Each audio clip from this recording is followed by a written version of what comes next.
Hello friends, आपका स्वागत है तले टाइम्स पर। चलिए शुरू करते हैं आज की कहानी रानी ऑफ डार्कनेस एपिसोड 10। 1 घंटे बाद कृष्ण की कार अग्निहोत्री मंशन के अंदर आकर रुकती है। अभी तक ओम को होश आ गया था और उसने ऐसा देखा जैसे उसे क्रिया के साथ नहीं जाना है, लेकिन वो उसे बोलने पर ही जा रहा है। क्या तुम्हारे हाथ में ही लगी है, पैर में नहीं खुद चल सकते हो? ओम जो सोच रहा था कि कृष्णा खुद निकलने के बाद उसकी भी मदद करेगी, ऐसा जवाब सुन उसका चेहरा लटक जाता है। दोनों ही घर के अंदर जाने लगते हैं। अभी रात के 2 बज रहे थे। पूरा घर अंधेरे से ढका हुआ था। जैसे ही दोनों हॉल में पहुंचते हैं, हॉल की सारी लाइट्स एक साथ जलती हैं। कृष्णा की नज़र सामने स्विच बोर्ड के पास खड़े आदित्य पर जाती है, जो उसे ही देख रहा था इससे पहले कि दोनों में से कोई कुछ कहा। ओम आदित्य को देखते हुए कहता है, हेलो साले साहब। हाँ हेलो कृष्णा, तुम यहाँ कैसे आए? आदित्य जो कृष्णा को देख रहा था या कहीं घूर रहा था, उसने पहले तो ओम पर ध्यान नहीं दिया, लेकिन दोबारा उसे देख उसका रिएक्शन हैरानी वाला था। अरे तू मुझे पहचान गया? मुझे तो लगा अब मिलेंगे तो मुझे सुनने को मिलेगा कि तू है कौन। ओम उसको ताना मारते हुए कहता है। उन दोनों को देख ऐसा लग रहा था जैसे वो एक दूसरे को पहले से और बहुत अच्छे से जानते हैं, और ये चीज़ कृष्णा के लिए चौंकाने वाली थी। अरे क्या बोल रहे जो यार, तुम्हें कैसे भूल जाऊंगा? तुम मेरे एकलौते दोस्त हो, तुम्हें भूल गया तो बाकी लोगों को याद रख, मुझे क्या मिलेगा? अब आ यार, गले तो मिल। आदित्य जल्दी से हेम के पास आता है। दोनों बहुत खुश थे जो उनके चेहरे पर दिख रहा था। 1 मिनट, क्या आप लोग एक दूसरे को पहले से जानते हैं? कृष्णा अपना हाथ बांधते हुए उनसे पूछती है। हाँ, मैंने आपको बताया था कि मेरा एक सबसे अच्छा दोस्त है, वही है ये ओमकार खन्ना। कोलाज में मिला था मुझे ये, लेकिन कब हम दोस्त बने और कब ये मेरा जिगरी यार बन गया पता नहीं चला। कृष्णा को भी याद आता है कि आदित्य ने हमेशा अपने एक खास दोस्त के बारे में बताया था, लेकिन कभी उसने उसका नाम जानने की कोशिश नहीं की थी कि अब तो वो खुद तो ठगा हुआ महसूस कर रही थी। और आपको पता है, हम दोनों हॉस्टल में भी रूममेट थे। मैंने कितनी बार इस कहा कि माए ये आप दोनों से मिल ली, लेकिन ये हर बार मन करता रहा। जब मैंने इसको फोर्स किया तब पता नहीं इसके मन में क्या था। इसने कहा कि ये तभी मेरे घर आएगा जब तुमसे शादी होगी। 1 मिनट, इसका मतलब सच में ऐसा है क्या? हे भगवान, मैं बहुत खुश हूँ। कृष्णा, आपको पता नहीं है मैं कितना खुश हूँ कि आप ओम से शादी के लिए मान गई हैं। आपके लिए मुझे हमेशा से यही पसंद था।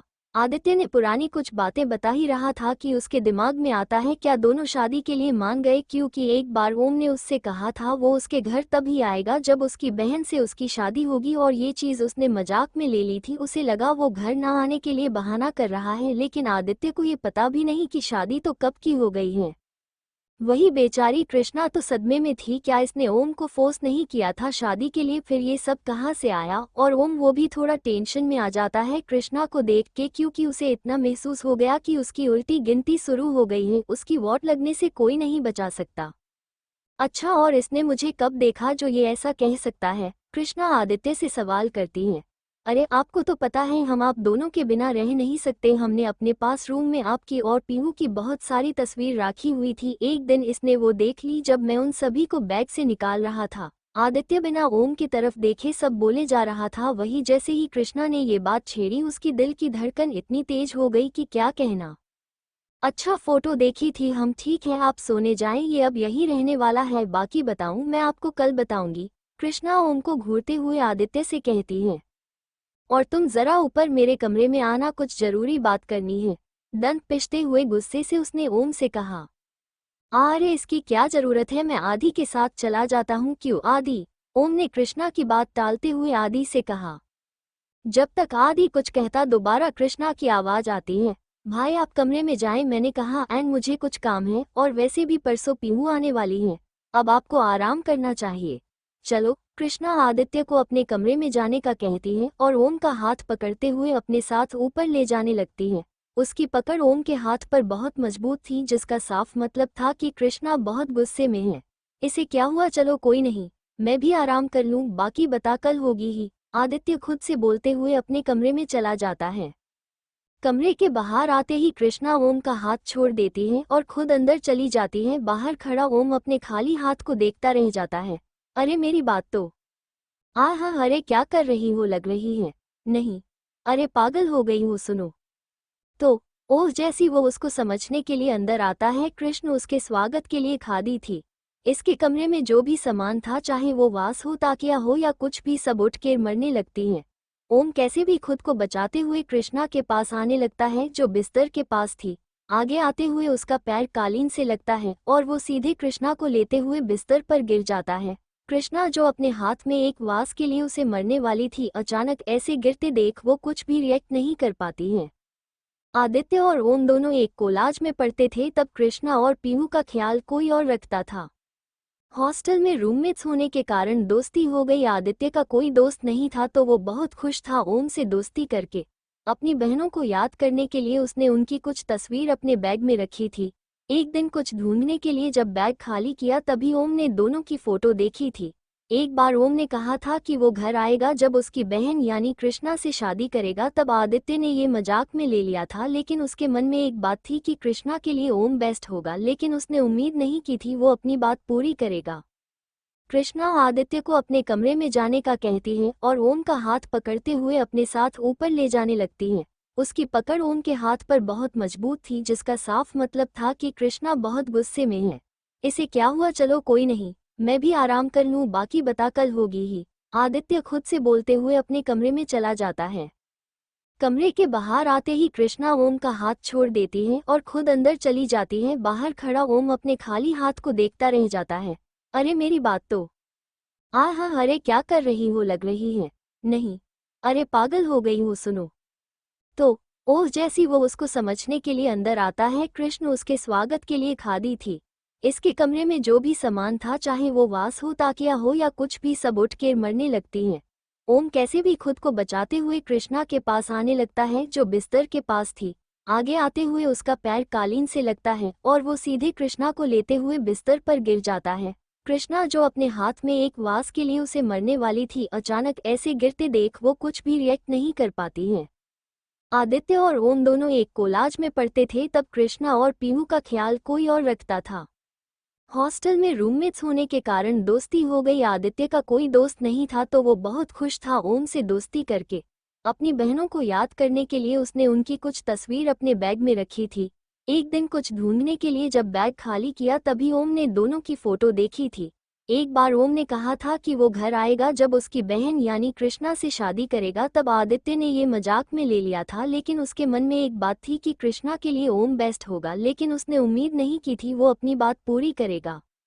दोनों इस वक्त बिस्तर पर गिरे हुए थे। कृष्ण नीचे थी, वही ओम उसके ऊपर था। तुम्हें ऐसा क्यों लगता है कि मैं तुम्हें पहचान नहीं पाऊंगा? क्या तुम मुझे इतना कच्चा समझती हो बन्नी? उसके बालों को कान के पीछे करते हुए ओम कहता है। बोलते वक्त उसकी आंखें कृष्ण की आंखों में उलझी हुई थी। 8 साल बाद मुझे पता चला था कि तुम कहाँ हो, उसके बाद से ही तुम्हारे साथ साए की तरह हूँ। तुम्हें देखते ही गले लगाने का मन करता था, तड़पता था, लेकिन वो सही समय नहीं था। ओम उसके सामने जो भी बोल रहा था उसे कृष्ण के भाव बदल रहे हैं। माना तुम मुझसे गुस्सा थी, लेकिन उस वक्त मैं कुछ नहीं कर सकता था। सब कुछ इतना जल्दी हुआ कि कुछ समझने का मौका नहीं मिला। मैं हर दिन इस उम्मीद से हॉस्पिटल आता था कि तुम्हें होश आ जाए, लेकिन तुम बिना कुछ कहे, बिना एक बार भी किसी के बारे में सोचे, पता नहीं कहाँ चली गई। मैं तुम्हारे साथ जरूर था, लेकिन कभी जान ही नहीं पाया कि तुम्हारे अतीत में क्या हुआ। मैंने कोशिश भी की, लेकिन फिर पापा ने मुझे समझाया कि जब तक तुम मुझे न बताओ या बहुत जरूरी न हो, मैं तुम्हारे अतीत के कोई भी पन्ने न खोलूं। पता है, वो पल मेरे लिए सबसे बेबस पल होते थे। जब भी तुम अकेली होती थी, मैं तुम्हारे साथ नहीं होता था, तुम्हारे पास नहीं होता था। इसके लिए मैं तुमसे जितनी माफ़ी मांगू कम है। तुम नहीं जानती, बचपन से सिर्फ और सिर्फ तुम्हें चाहा है। पहला प्यार करता था, फिर मोहब्बत बनी तुम, और अब तुम इस ओमकार खन्ना की जुनूनी मोहब्बत हो, उसका गुरूर हो, उसकी ताकत हो। कृष्णा उसकी आंखों में देखते हुए सारी बातें सुन रही थी। ओम की आंखों में जो भी वो कह रहा था सब जाहिर हो रहा था। सारे भाव उसकी आंखें उसके चेहरे पर भी दिख रहे थे। दोनों की आंखें नम थी। ओम को नहीं पता कृष्णा उसकी बातों पर कितना विश्वास करेगी, उसकी बातों को कितना सच मानेगी, लेकिन आज जब वक्त है वो सब कुछ बताना चाहता था, सब कुछ, कि वो कितनी जरूरी है उसके लिए। वैसे तुम पहले से बहुत ज्यादा खूबसूरत हो गई हो, और खूंखार शेरनी भी, जो हमेशा आपने इस शेर को काट खाने को तैयार होती है। तुम्हें देख मेरा दिल करता है कि तुम्हारे होठों को चूम लूं और तुम्हें सबसे छुपाकर हर पल अपने पास अपने साथ रखूं। ओम उसे प्यार से देखते हुए उसके होठों के पास बेबी किस कर देता। तुम्हारी हिम्मत कैसे हुई मुझे किस करने की? कृष्णा ओम को उंगली देखते हुए पूछती है। ऐसे, और मैंने किस नहीं किया, बस होठों के पास छोटू सा बेबी किस किया है। लेकिन अगर तुम चाहो तो। ओम दोबारा वहीं पर किस करते हुए उसे चिढ़ाने लगता है, जिसमें वो कामयाब भी हो गया। कृष्णा उसकी इस हरकत से चिढ़ गई थी। चुप, बिल्कुल चुप, ये क्या बकवास किए जा रहे हो और तुम्हारी हिम्मत कैसे हुई मुझे दोबारा किस करने की, शर्म बची या नहीं। कृष्णा का चेहरा पूरा लाल हो गया था। अब ये गुस्से के कारण था या शर्म के, ये तो वही जान सकती थी। अरे मैं तुम्हारा कानूनी पति हूँ, मेरा हक इससे ज्यादा है, पर अभी इसी से काम चला लूंगा। ओम भी पीछे हटने वाला नहीं था। देखो, दिखाओ, तुम भूल रहे हो कि हमारी शादी कॉन्ट्रैक्ट मैरिज है जो बस 2 साल के लिए है। कृष्णा उसकी आंखों में देखते हुए कहती हैं। क्या तुम भी मैं यहाँ रोमांटिक होने की कोशिश कर रही हूँ और तुम्हारी सुई बस उन कागज के पन्नों पर लटकी हुई है। ओह उसके ऊपर से हटते हुए कहते हैं। चलो आज इसका किस्सा भी खत्म कर ही देता हूँ, नहीं तो पता चल तुम दिन भर पेपर पेपर करोगी। वैसे क्या तुमने साइन करने से पहले पेपर पढ़े तो थे न, क्योंकि कब क्या हो जाए किसी को नहीं पता। ओम बिस्तर से खड़ा होते हुए कहता है। वही उसकी बात पर कृष्णा के चेहरे पर कंफ्यूजन से दिखने लगती है, उसकी भौहें सिकुड़ जाती हैं। अरे परेशान मत हो, तुमने उस समय नहीं देखा तो कोई बात नहीं, अभी देख लो। मेरे ख्याल से वो पेपर तो तुमने संभाल कर रखोगे ही होंगे या मुझे मंगवाना पड़ेगा। अरे रुको तो। ओम बोल ही रहा था कि कृष्णा उठकर अपनी अलमारी के पास जाती है और उसे खोल अंदर के लॉकर से पेपर निकालने लगती है। पन्ने पलटते हुए वो हर एक लाइन बड़े गौर से पढ़ रही थी। उसमें कुछ भी ऐसा नहीं था जो उसके जीसब से नहीं था, लेकिन कुछ पन्ने पलटने के बाद कुछ तो गड़बड़ थी, क्योंकि उन पेपर्स के आखिरी 2 पेज एक्स्ट्रा थे। जैसे जैसे वो उन पन्नों को पढ़ रही थी उसका चेहरा गुस्से से लाल होने लगता है। तुम्हारी हिम्मत कैसे हुई मुझे धोखा देने की। उन पेपर्स को बेड पर फेंकते हुए कृष्णा गुस्से में चिल्लाते हुए आगे आने लगती है। अरे परेशान मत हो, तुमने उस समय नहीं देखा तो कोई बात नहीं, अभी देख लो। मेरे ख्याल से वो पेपर तो तुमने संभाल कर रखोगे ही होंगे या मुझे मंगवाना पड़ेगा। अरे रुको तो। ओम बोल ही रहा था कि कृष्णा उठकर अपनी अलमारी के पास जाती है और उसे खोल अंदर के लॉकर से पेपर निकालने लगती हैं। पन्ने पलटते हुए वो हर एक लाइन बड़े गौर से पढ़ रही थी। उसमें कुछ भी ऐसा नहीं था जो उसके जीसब से नहीं था, लेकिन कुछ पन्ने पलटने के बाद कुछ तो गड़बड़ थी, क्योंकि उन पेपर्स के आखिरी 2 पेज एक्स्ट्रा थे। जैसे जैसे वो उन पन्नों को पढ़ रही थी उसका चेहरा गुस्से से लाल होने लगता है। तुम्हारी हिम्मत कैसे हुई मुझे धोखा देने की। उन पेपर्स को बेड पर फेंकते हुए कृष्णा गुस्से में चिल्लाते हुए आगे आने लगती है। अरे रुको रुको यार, मैंने कब तुम्हें धोखा दिया है। इतना बड़ा इल्जाम अपने पति पर लगते हुए तुम्हें शर्म नहीं आती है क्या। और शायद तुमने अच्छे से पढ़ा नहीं कि उसमें लिखा क्या है। चलो कोई बात नहीं, मुझे लगता है कि तुम्हें चश्मे की जरूरत पड़ने वाली है। कोई नहीं, मैं हूं ही तुम्हारा हमसफर, तुम्हारा प्यारा सा पति। मैं बता देता हूँ। जिस तरह ओम उसका मजाक बना रखा था वो कृष्णा के गुस्से में जैसे पेट्रोल डालने जैसा था। तुमने कहा था तुम्हें 2 साल के लिए कॉन्ट्रैक्ट मैरिज चाहिए, तो वैसा ही हुआ है। लेकिन 2 साल के बाद तुम मेरी लीगल बीवी होगी, वो भी बिना किसी कॉन्ट्रैक्ट के। तुमने कहा है 2 साल तक तुमसे अलग होने के बारे में मैं कुछ नहीं कह सकता। मैंने भी बस इतना ऐड किया कि 2 साल के बाद तुम इस शादी से आज़ाद नहीं हो सकती। तुमने कहा 2 साल के बाद हम अलग हो जाएंगे, तो बस मैंने ये लिखवा दिया कि उसके बाद हम साथ रहेंगे। हमारे बीच कोई समझौता आगे कभी नहीं होगा। हम दोनों में से कोई भी कभी भी इस शादी को तोड़ नहीं पाएगा। मैंने तुम्हें कोई धोखा नहीं दिया, तो इस शब्द का इस्तेमाल मेरे सामने दोबारा मत करना। तुमने जो कहा वो इसमें है, लेकिन मैं जो चाहता हूँ वो भी होना जरूरी था। तुम्हें क्या लगा मॉम डैड को किडनैप करवा लेना पर तुम मुझे कंट्रोल कर पाओगी तो मेरी प्यारी बन्नी, ऐसा बिल्कुल नहीं है। मैं आज भी तुमसे 2 कदम आगे रहता हूँ। तुम जो ये बात अपने दिमाग में बैठा कर राखी हुई हो न कि तुम मुझसे कभी अलग हो जाओगे, तो अपने दिल और दिमाग से निकल लो। तुम एक रास्ता बंद करोगी अपने तक आने का, मैं 10 रास्ते बना लूंगा। तुम मेरी थी, मेरी हो और सिर्फ मेरी ही रहोगी। तुम मेरा गुरूर हो, मेरी मोहब्बत, मेरा जुनून हो। तुम हर पल हर एक घड़ी, ये ओमकार खन्ना तुम्हारे लिए पागल हो रहा है। अगर तुम तक पहुंचने के लिए मुझे पागलपन की हद भी पार करनी होगी तो मैं वो भी करने से पीछे नहीं हटने वाला हूँ। अब मरते दम तक न तो ये हाथ छूटेगा और न हमारा साथ, ये वादा है मेरा। मिसेज खन्ना से। ओम कृष्ण को अपनी बाहों में जकड़ते हुए सारी बातें बोलता है। उसके हर एक लफ्जों से उसका जुनून साफ महसूस हो रहा था। कृष्णा को एक पल के लिए तो वो भी घबरा जाती है। दोनों लगातार एक दूसरे की आंखों में देख रखे थे, उन्हें समय का पता ही नहीं चला। तभी बिस्तर पर रखा कृष्ण का फोन बज उठा है। तब जाकर कृष्णा को होश आता है। वो ओम को खुद से दूर करने की कोशिश करने लगती है। लेकिन ओम की पकड़ बहुत मजबूत थी। छोरो, मुझे अब क्या पूरी रात ऐसे ही खड़े रखोगे क्या? चिढ़ते हुए ओम से कहती हैं। मुझे कोई परेशान नहीं है, मैं पूरी जिंदगी ऐसे ही तुम्हें अपनी बाहों के लिए रह सकता हूँ। उल्टा मेरे लिए तो ये बहुत सुनहरा मौका होगा कि हम और तुम हरदम साथ होंगे। ओम उसकी नजरें आते हुए कहते हैं। वो अभी भी उसकी आंखों में देख रहा था। ओह और कृष्णा के चेहरे के बीच में कुछ ही फैसले थे, लेकिन कृष्णा भी हार मानने वालों में से नहीं थी। वो लगातार उसके हाथ को हटाने की कोशिश करती रहती है। कुछ पल बाद ओम खुद ही पीछे हो जाता है और सोफे पर बैठ जाता है। उसकी निगाहें कृष्ण से ज्यादा सा भी नहीं हटती थी। कृष्णा फोन लेकर बालकनी की तरफ चली जाती है। हाँ बोलो पार्थ, बच्चों को धन्यवाद से उनका घर पहुंच गया? और कृष्णा कांच की रालिंग से लगे हुए पूछती है। नहीं बॉस, कुछ 10-12 बच्चों को छोड़ के किसी भी माँ बाप उन्हें नहीं अपना रहे हैं। कुछ लड़कों का भी यही है। अभी मैं सभी को ड्रीम हाउस ले जा रहा हूँ। बाकी आपका कोई ऑर्डर हो तो बताएं। उधर से पार्थ की गंभीर आवाज सुनी जाती है। हम ठीक है, उन्हें ले जाओ। कुछ बच्चों को चोट भी लगी थी तो संताबाई को बोलो सभी का अच्छे से ख्याल रखो। कल उनको जरूरी का सामान आ जाना चाहिए। और एक काम करना है, तुमने उस वकील को पकड़ो जिसने शादी का कॉन्ट्रैक्ट बनाया था। मुझे उसकी एक एक डिटेल कल अपने सामने चाहिए। जरा उसे भी तो पता चले कि मुझे धोखा देने का अंजाम क्या होता है। अब तुम भी आराम कर लो और बच्चों का अच्छे से ध्यान रखो। कृष्णा फोन कट करती हुई सामने देखी है तो ओम बालकनी के दरवाजे से लगकर खड़ा उसे ही देख रहा था। हटो यार, तुम्हारे अंदर नाम की चीज है भी या नहीं? सती से एक जगह बैठ नहीं सकती क्या? मेरी ही मती मारी गई थी जो माए तुम्हें घर ले आई। सबसे पहले अपने घर में तब अकल आती, जैसा बॉस वैसा असिस्टेंट। सुन लो, तुम्हें जो करना था तुमने कर लिया, लेकिन मेरे कातिबाने की सोच भी मत। वहाँ काउच पड़ा हुआ है, शांति से यूएस पर सो जाओ। कृष्णा बेड पर लेटते हुए ओम को काउच की तरफ इशारा करते हुए कहती हैं। काउच बड़ा था, ओम उस पर आसानी से इतना कह सकता था, लेकिन वो इतनी आसान से बात मान ले ऐसा तो होने से रहा। वो एक नज़र सोफे को देखता है और वही लेट जाता है। उसे अपनी बात इतनी आसानी से मानता देख उसकी भौहें ठीक जाती हैं, लेकिन बिना इन सभी चीज़ों पर ध्यान दिए आंखें बंद कर सोने लगती हैं। लगभग 5 मिनट बाद ही ओम अपने जगह से उठता है और कृष्णा के बगल में अपने आप को अच्छे से एडजस्ट करके लेट जाता है।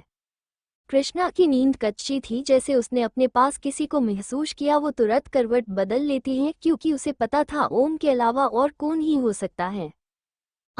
तुम कभी नहीं सुधर सकते, ये तुम्हारा मेरा घर नहीं है। एक बार में बात समझ नहीं आती। शांति से जाकर सो जाओ या फिर मैं गेस्ट रूम तुम्हारे लिए खुलवा दूं। कृष्णा जलेवा नजरों से देखते हुए कहती है। क्या पत्नी है तुम्हारा पति? जो भी चीज तुम्हारी होगी वो मेरी भी तो हुई, और मेरे छोटे से काउच पर सो जाओ ऐसा तो होने से रहा। मैं यही हूँ तुम्हारे साथ, तुम्हारे बिस्तर पर सोऊंगा। चादर तनते हुए ओम कहने लगता है, लेकिन उसका ध्यान कृष्णा पर ही था। तभी कृष्णा ओम पर हमला करने को होती है कि ओम तुरंत उसका हाथ आपने एक हाथ से पकड़ लिया है और दूसरे हाथ को उसकी गर्दन के पीछे ले जाता है। अगले ही पल कृष्णा की आंखें बंद होने लगती हैं। हास, कितना बोलती है ये, जब से मिली है तब तो कुछ बोलने में भी टैक्स लग रहा है। सॉरी बेबी, अब हम कल बात करेंगे। ओम ने उसकी गर्दन की एक नस दबा दी थी, जिससे कुछ ही सेकंड में वो गहरी नींद के आगोश में चली जाती है। उसके बाद ओम उसे अच्छे से पकड़ करके सो जाता है। कृष्णा का सर उसे सीने से लगा हुआ था, वही ओम के हाथ उसके कमर पर थे। अगली सुबह कृष्णा के कमरे में एक जोरदार आवाज के साथ ओम के चिल्लाने की आवाज कमरे में गूंज उठती है। जंगलों के बीच में एक कमरे में जहां बस नाम मात्र की रोशनी मौजूद थी, एक आदमी अपने हाथ में बंदूक के लिए उसे नचा रहा था। वही उसके सामने लगभग 5 लोग जिन्होंने एक जैसे कपड़े पहन रखे थे, डर से कांपते हुए खड़े थे। हम तो इतना बड़ा कंसाइनमेंट तुम लोगों के नाक के नीचे से कोई उड़ा ले गया है ना? उस आदमी के बोलने का तरीका इतना खतरनाक था कि सामने खड़े गार्ड्स में से एक तो तुरंत घुटनों के बल बैठ रोने लगता है। माफ कर दीजिए सरकार, हमने पूरी कोशिश की थी, लेकिन वो लोग बॉस को मारकर सभी को ले गई। एक आखिरी मौका दे दीजिए, हम सब आपको बिल्कुल निराश नहीं करेंगे। तभी एक गोली उसके सर के बीच में आकर लगती है और वो वहीं निध हो जाता है। बाकी चारों जैसे ही उसकी चीख सुनते हैं, उन्हें भी अपनी मौत दिखने लगती है। मुझे सफाई देने वाले बिल्कुल नहीं पसंद, ले जाओ इसे यहाँ से और साफ करवाओ। एक आखिरी मौका है, तुम लोगों के पास 1 महीने के अंदर उतने बच्चे मुझे फिर से चाहिए। इस बार अगर तुम लोग नाकामयाब हुए तो खुद अपनी मौत अपने हाथों से लिख लेना, वरना इतनी आसान मौत नहीं मिलेगी तुम लोगों को। वो आदमी अपनी कुर्सी से खड़ा होता है और लंगड़ाते हुए गेट से बाहर जाने लगता है। पीछे बाकी के गार्ड्स हमें लाश को देखते हैं। एक पल में ही उसका काम तमाम हो गया था। अगर उन लोग ने अपनी सरकार की बात नहीं मानी तो इन लोग का इससे बदतर हाल हो जाएगा। चारों 10 मिनट में पूरे कमरे को पहले जैसा कर देते हैं और उस लाश को जंगलों के बीच कहीं फेंक आते हैं। उनके लिए 1 महीना बहुत कम था। इस कंसेमेंट को पूरा करने में ही 6 महीने लग गए थे, लेकिन अभी तो उसका आधा समय भी नहीं मिला था। लेकिन अपनी जान बचाने के लिए वो लोग कुछ भी कर सकते थे। वो लोग तुरंत ही अपने साथियों के साथ वहां से निकल जाते हैं। उनके लिए अभी एक एक पल बहुत अच्छा था। तुम लोगों ने ये अच्छा नहीं किया, डेविल और किंग, बिल्कुल अच्छा नहीं किया। तुम दोनों ने मेरा नुकसान कराकर तुम लोगों ये सोच भी कैसे सकते हो मैं तुम लोगों को चैन से जीने दूंगा। इसकी सजा मासूम देशवासियों को मिलेगी। जब इनकी चीख तुम्हारे कानों तक जाएगी और तुम तड़पोगे तब असली मजा आएगा। बस कुछ पल उसके बाद होगी तबाही, इस पूरे देश की तबाही जिसका नज़ारा ये पूरी दुनिया देखेगी। हाँ हाँ हाँ, वो आदमी अपनी खिड़की से उन गार्ड्स को वहां से जाते हुए देख कहता है। उसकी आवाज़ से ही साफ पता चल रहा था कि वो आप बातों को लेकर कितना सीरियस है, कितना कॉन्फिडेंट है। अगली सुबह कृष्णा के कमरे में कृष्णा और ओम दोनों ही एक दूसरे गले मिले हुए सोए हुए थे। दोनों के बीच हवा आने तक की जगह नहीं थी। ओम का फोन टेबल पर लगातार जल रहा था जिस पर आरव का कॉल आ रहा था, लेकिन साइलेंट में होने के कारण उसकी आवाज़ दोनों में से किसी को सुनाई नहीं पड़ रही थी। दोनों के चेहरे पर बहुत प्यारी मुस्कुराहट थी। सालों बाद उन्हें इतना सुकून मिल रहा था। कृष्णा की आंखें हल्की हल्की फड़फड़ाने वाली थीं। ये मेरा सर इतना क्यों दर्द कर रहा है? अपने सर पर हाथ रखते हुए कृष्णा उठने की कोशिश करने लगती है, लेकिन उससे उठा नहीं जा रहा था। उल्टा उसे अपने ऊपर बहुत भार महसूस हो रहा था। उसे होश आता है कि काम करने लगता है। वो झट से अपनी आंखें खोलती है तो उसकी नज़र सामने एक प्यारी सी मुस्कान करते हुए गुलाबी होठों पर जाती है। कृष्णा का तो दिमाग ही काम नहीं कर रहा था। रात की बातें याद आने लगती हैं कि कैसे ओम उसके बगल में आ गया था और जब उसने उसे इस्तेमाल करने की कोशिश की तो अचानक ही वो सो गई। उसे समझने में देर नहीं लगी कि ओम ने क्या किया होगा। गुस्से में अपना सिर ऊपर उठाता है तो एक पल को उसका सारा गुस्सा गायब सा हो जाता है। सामने ओम का मासूम सा चेहरा था। सोते हुए उसके बाल बिखर गए थे जिससे इस वक्त वो हैंडसम से ज्यादा क्यूट लग रहा था। ऊपर से उसकी मुस्कान जो किसी का भी दिल चुरा ले। फिर हमारी कृष्णा क्या है? कृष्णा उसके चेहरे में खो गई थी। उसको होश तब आता है जब उसे ये एहसास होता है कि ओम की पलकें हल्की सी हिली। उसे ये समझने में देर नहीं लगती कि ओम बस सोने का नाटक कर रहा है। उसकी इस हरकत पर जो गुस्सा गायब हुआ था वो दोबारा उस पर हावी हो जाता है। कृष्णा अपने आप को उसकी पकड़ से आज़ाद करवा लिया है और हल्का हल्का सा पीछे खिसके हुए बिस्तर के दूसरे किनारे आ जाती है। ओह, जो बस सोने का नाटक कर रहा था वो उसे ज्यादा देर तक नहीं पकड़ पाया था और वो जल्दी ही ऐसा कर सकता था। इससे पहले कि वो असलियत में उठता तभी वो एक झटके के साथ बिस्तर से नीचे गिर जाता है। उसके कहने की आवाज़ पूरे कमरे में गूंज उठती है। आहा, पागल जो गई हो क्या? मुझे लत मार कर तुमने गिरा दिया क्यों? बिस्तर से नीचे गिरने के कारण उसके कमर पर बहुत जोर की लगी थी जिसका दर्द उसके चेहरे पर भी दिख रहा था। तुम्हारी हिम्मत कैसे हुई मेरे साथ सोने की? माना किया था न मैंने, लेकिन तुम्हें बहुत शौक है न अपनी ताकत दिखाने का। अब दिखाओ अच्छे से। ये जो तुमने कल मेरे साथ किया है न छोड़ूंगी नहीं मैं तुम्हें। कृष्णा को उस पर बिल्कुल भी दया नहीं आई थी। उसे तो इस बात पर खुद के ऊपर गुस्सा आ रहा था कि वो कल कुछ कर क्यों नहीं पाई। अरे रुको, मुझे उठो तो दो, मुझे सच में लगी है बन्नी यार प्लीज मेरी मदद करो। कृष्णा को बाथरूम की तरफ जाता देख वो उसे आवाज लगाने लगता है। जैसे ही ओम हल्का सा उठने की कोशिश करता है लेकिन उसकी कमर में बहुत तेज दर्द की लहर उठ जाती है जिसके दर्द के कारण उसकी एक बार फिर से चीख निकल जाती है। भूल जाओ कि मैं तुम्हारी कोई भी मदद करने वाली हूँ। तुम्हारे कारण मुझे पहले ही बहुत देर हो गई है। शांति से मेरे बाहर आने से पहले इस कमरे में से बाहर चले जाना वरना तुम्हें सच में उठने लायक नहीं छोड़ूंगी। 2 घंटे बाद सुबह के 9:30। अरे यार बता और क्या हुआ? तेरी कमर को कब से पूछ रहा हूँ लेकिन तू है कि यहाँ सोफे पर बस लेटे हुआ है।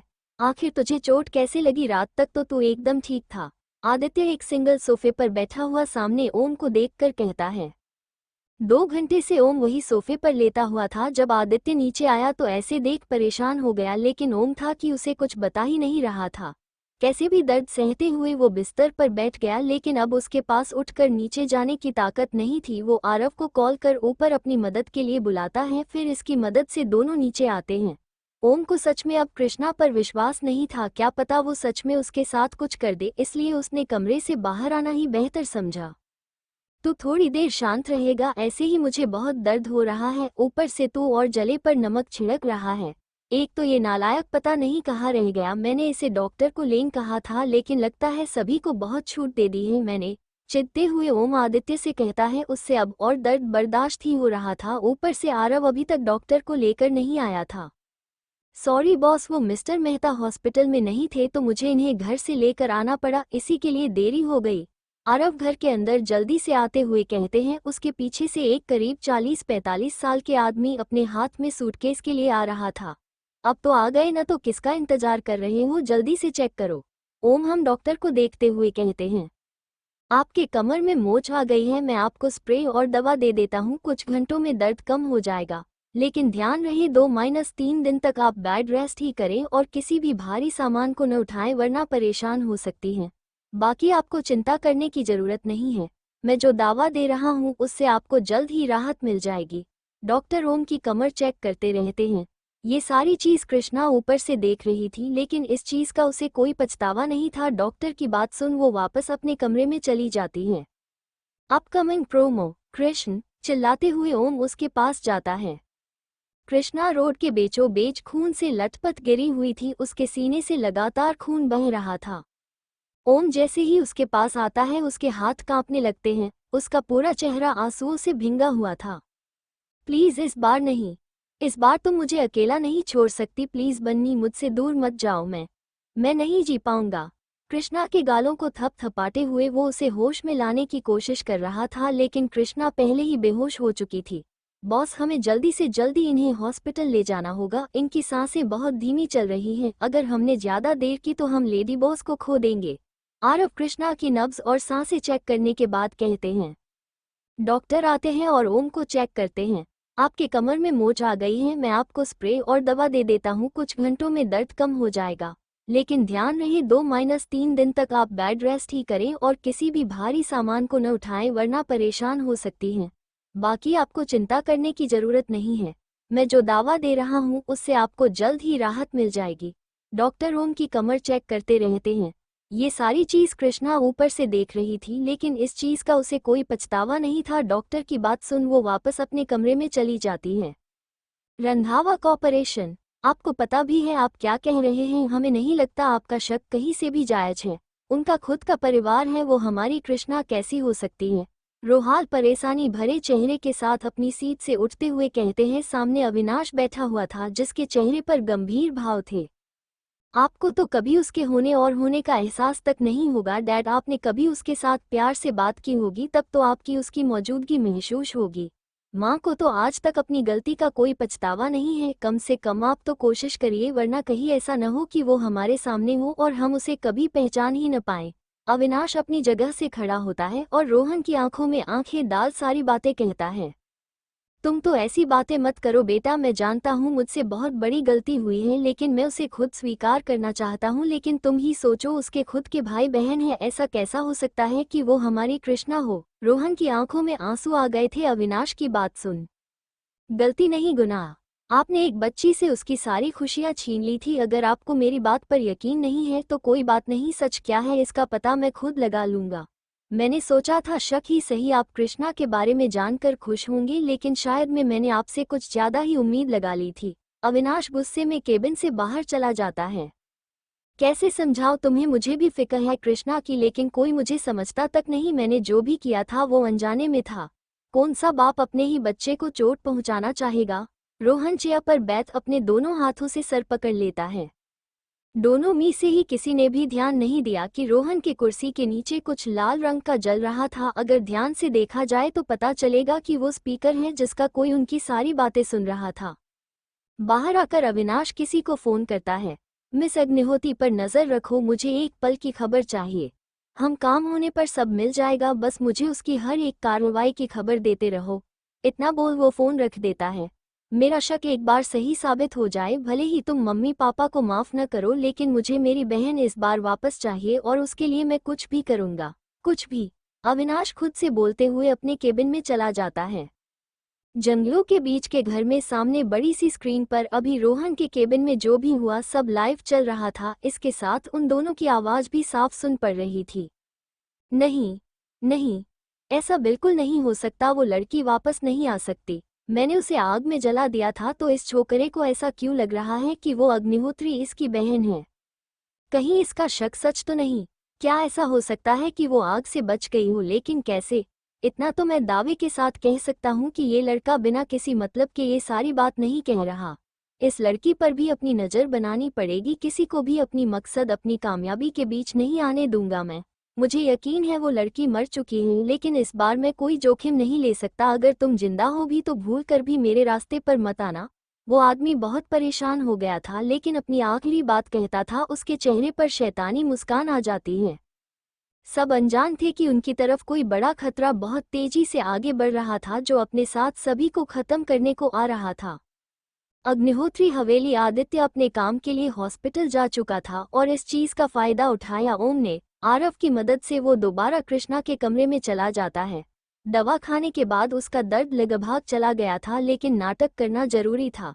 कमरे में आने से पहले उसके अर्व को कुछ कहा, जिसके बाद वो घर से बाहर चला जाता है। वो जरा मुझे बात देने में मदद कर दो। ओह कृष्णा को देखते हुए लहरा है, जो सोफे पर बैठी अपना काम कर रही थी और ओम के इतना कहने पर उसे अपनी तीखी नजरों से घूरती है। ऐसे क्या घूर रही हो? तुम्हारा कारण ही मुझे चोट आई है, तो तुम्हें ही इसकी जिम्मेदारी लेनी होगी। वैसे भी बस बात देने को कह रहा हूँ, साथ सोने को नहीं, जो ऐसे देख रही हो। ओम उसे याद दिलाते हुए कहता है। उसकी ऐसी बेहुदगी भारी बात सुन कृष्णा अपना फोन उठाती है। तभी दोबारा ओम कहता है, कोई नहीं है घर पर, आदित्य हॉस्पिटल गया। मेरा और तुम्हारे दोनों का असिस्टेंट अपने अपने कामों में बिजी है, तो उन्हें डिस्टर्ब करना ठीक नहीं जोगा। ऐसा लग रहा था जैसे उसने सभी चीजें पहले ही सोच रही थी। आखिरकार कृष्णा अपनी जगह से उठती है और ओम को बाथरूम में ले जाने में मदद करने लगती है। ऐसा में ओम अपना पूरा भार कृष्णा के ऊपर ही डाल रखा था। कमर में लगी है? तुम्हें रीढ़ की हड्डी नहीं टूटी है जो ऐसे लुढ़क रहे हो जैसा खड़ा तक नहीं हुआ जा रहा है? शांति से सीधे चलो, वरना दोबारा यही फेंक दूंगी और इस बार सच में चल नहीं पाओगे तुम। बस ऐसी चेतावनी सुन वो ठीक से खड़ा होकर उसके सहारे चलने लगता है। 10 मिनट बाद ओम अपने कमर पियार तौलिया लपेटे कृष्णा के सहारे बाहर आ रहा था। कृष्णा के भी कपड़े भीग गए थे, साथ ही उसके कान हल्के हल्के लाल हो गए थे, लेकिन ये सब चीजें उसने अपने चेहरे पर शो होने नहीं दिया। अब अपने कपड़े खुद पहन लो, ज्यादा नाटक करने की जरूरत नहीं है। दवा लिया है ना तुमने, तो इतनी हिम्मत तो होगी ही कि खुद अपने कपड़े पहन सको। इतना बोल वो जल्दी से कमरे से बाहर चली जाती है। उसके कान एकदम लाल हो गए थे। अरे कम से कम कपड़े तो निकल दो। अजीब बीवी मिली है, अपने पति का एक काम तक नहीं होता है। लेकिन कोई बात नहीं, धीरे धीरे मेरे साथ रहकर सब सीख जाओगी। चलो खन्ना जी तैयार हो ले। इतना बोल वो आराम से खड़ा हो जाता है। उसे दर्द तो था, लेकिन इतना नहीं कि वो थोड़ा दूर चल भी न सके। कुछ देर में वो एक ढीली टी शर्ट और लोअर पहनकर बिस्तर पर लेट जाता है। थोड़ी देर बाद कृष्णा उसके लिए शॉप लेकर आती है, जिसे वो बिना ना नुकुर किए पी लेता है।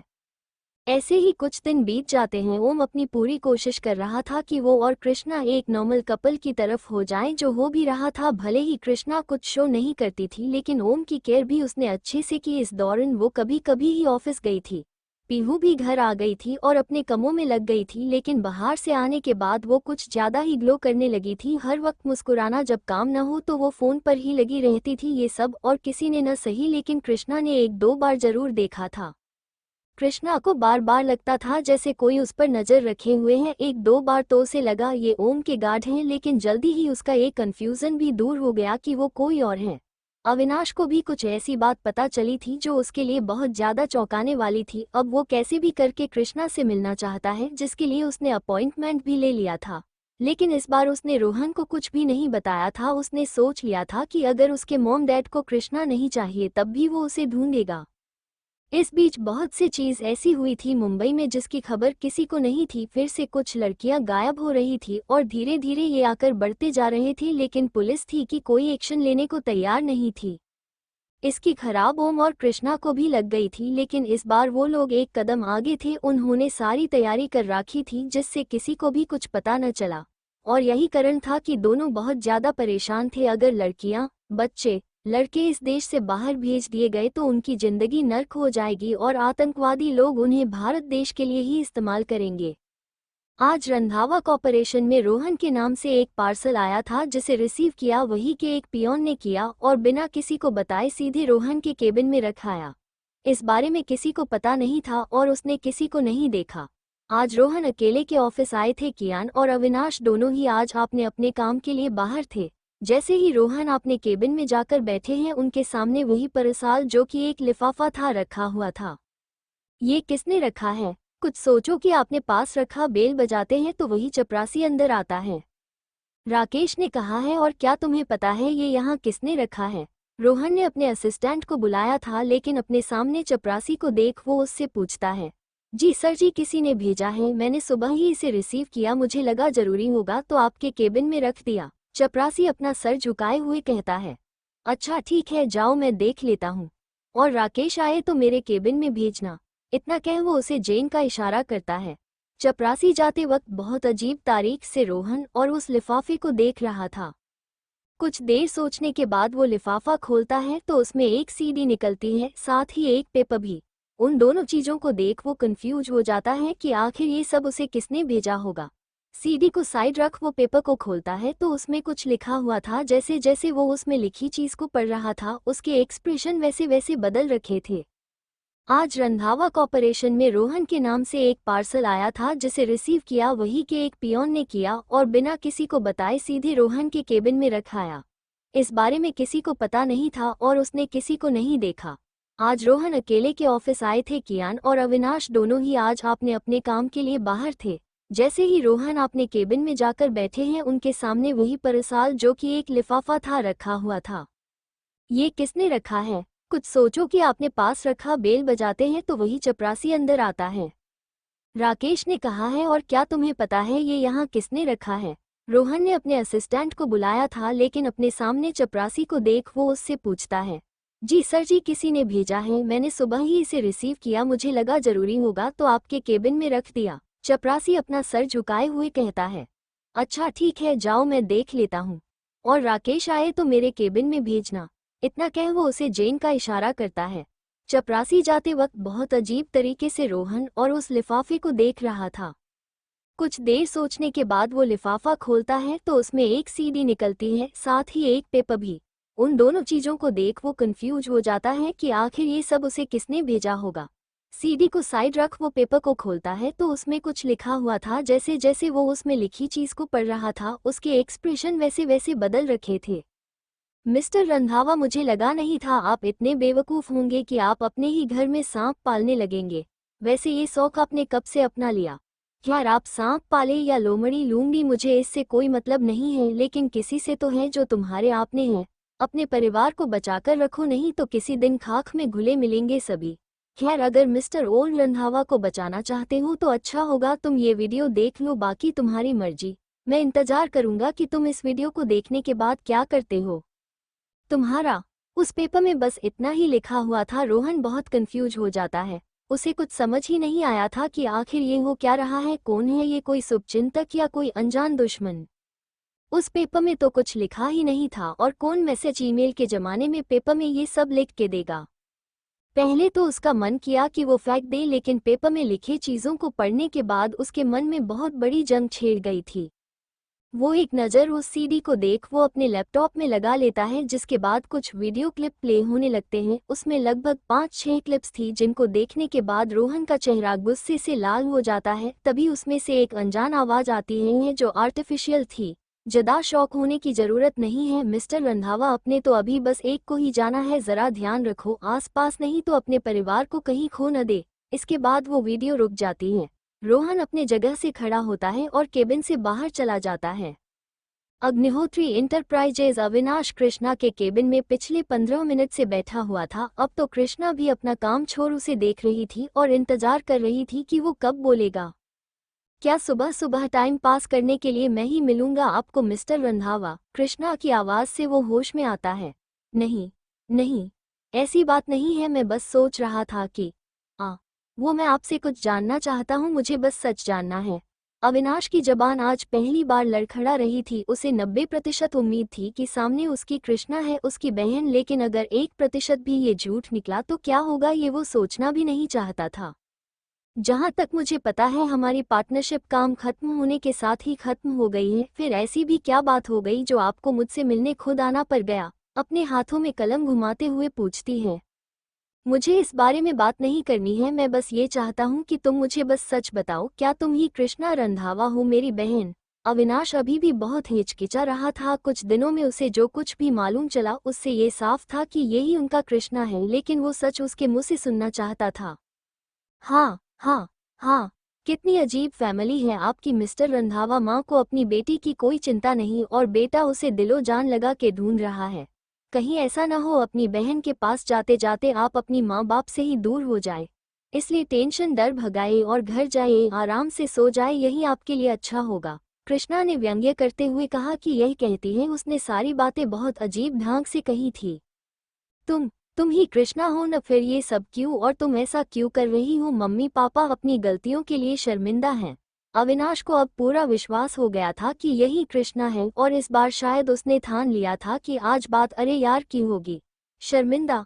हाँ मिस्टर रंधावा, आपका समय खत्म हो गया है, अब आप जा सकते हैं, मेरा और भी काम है।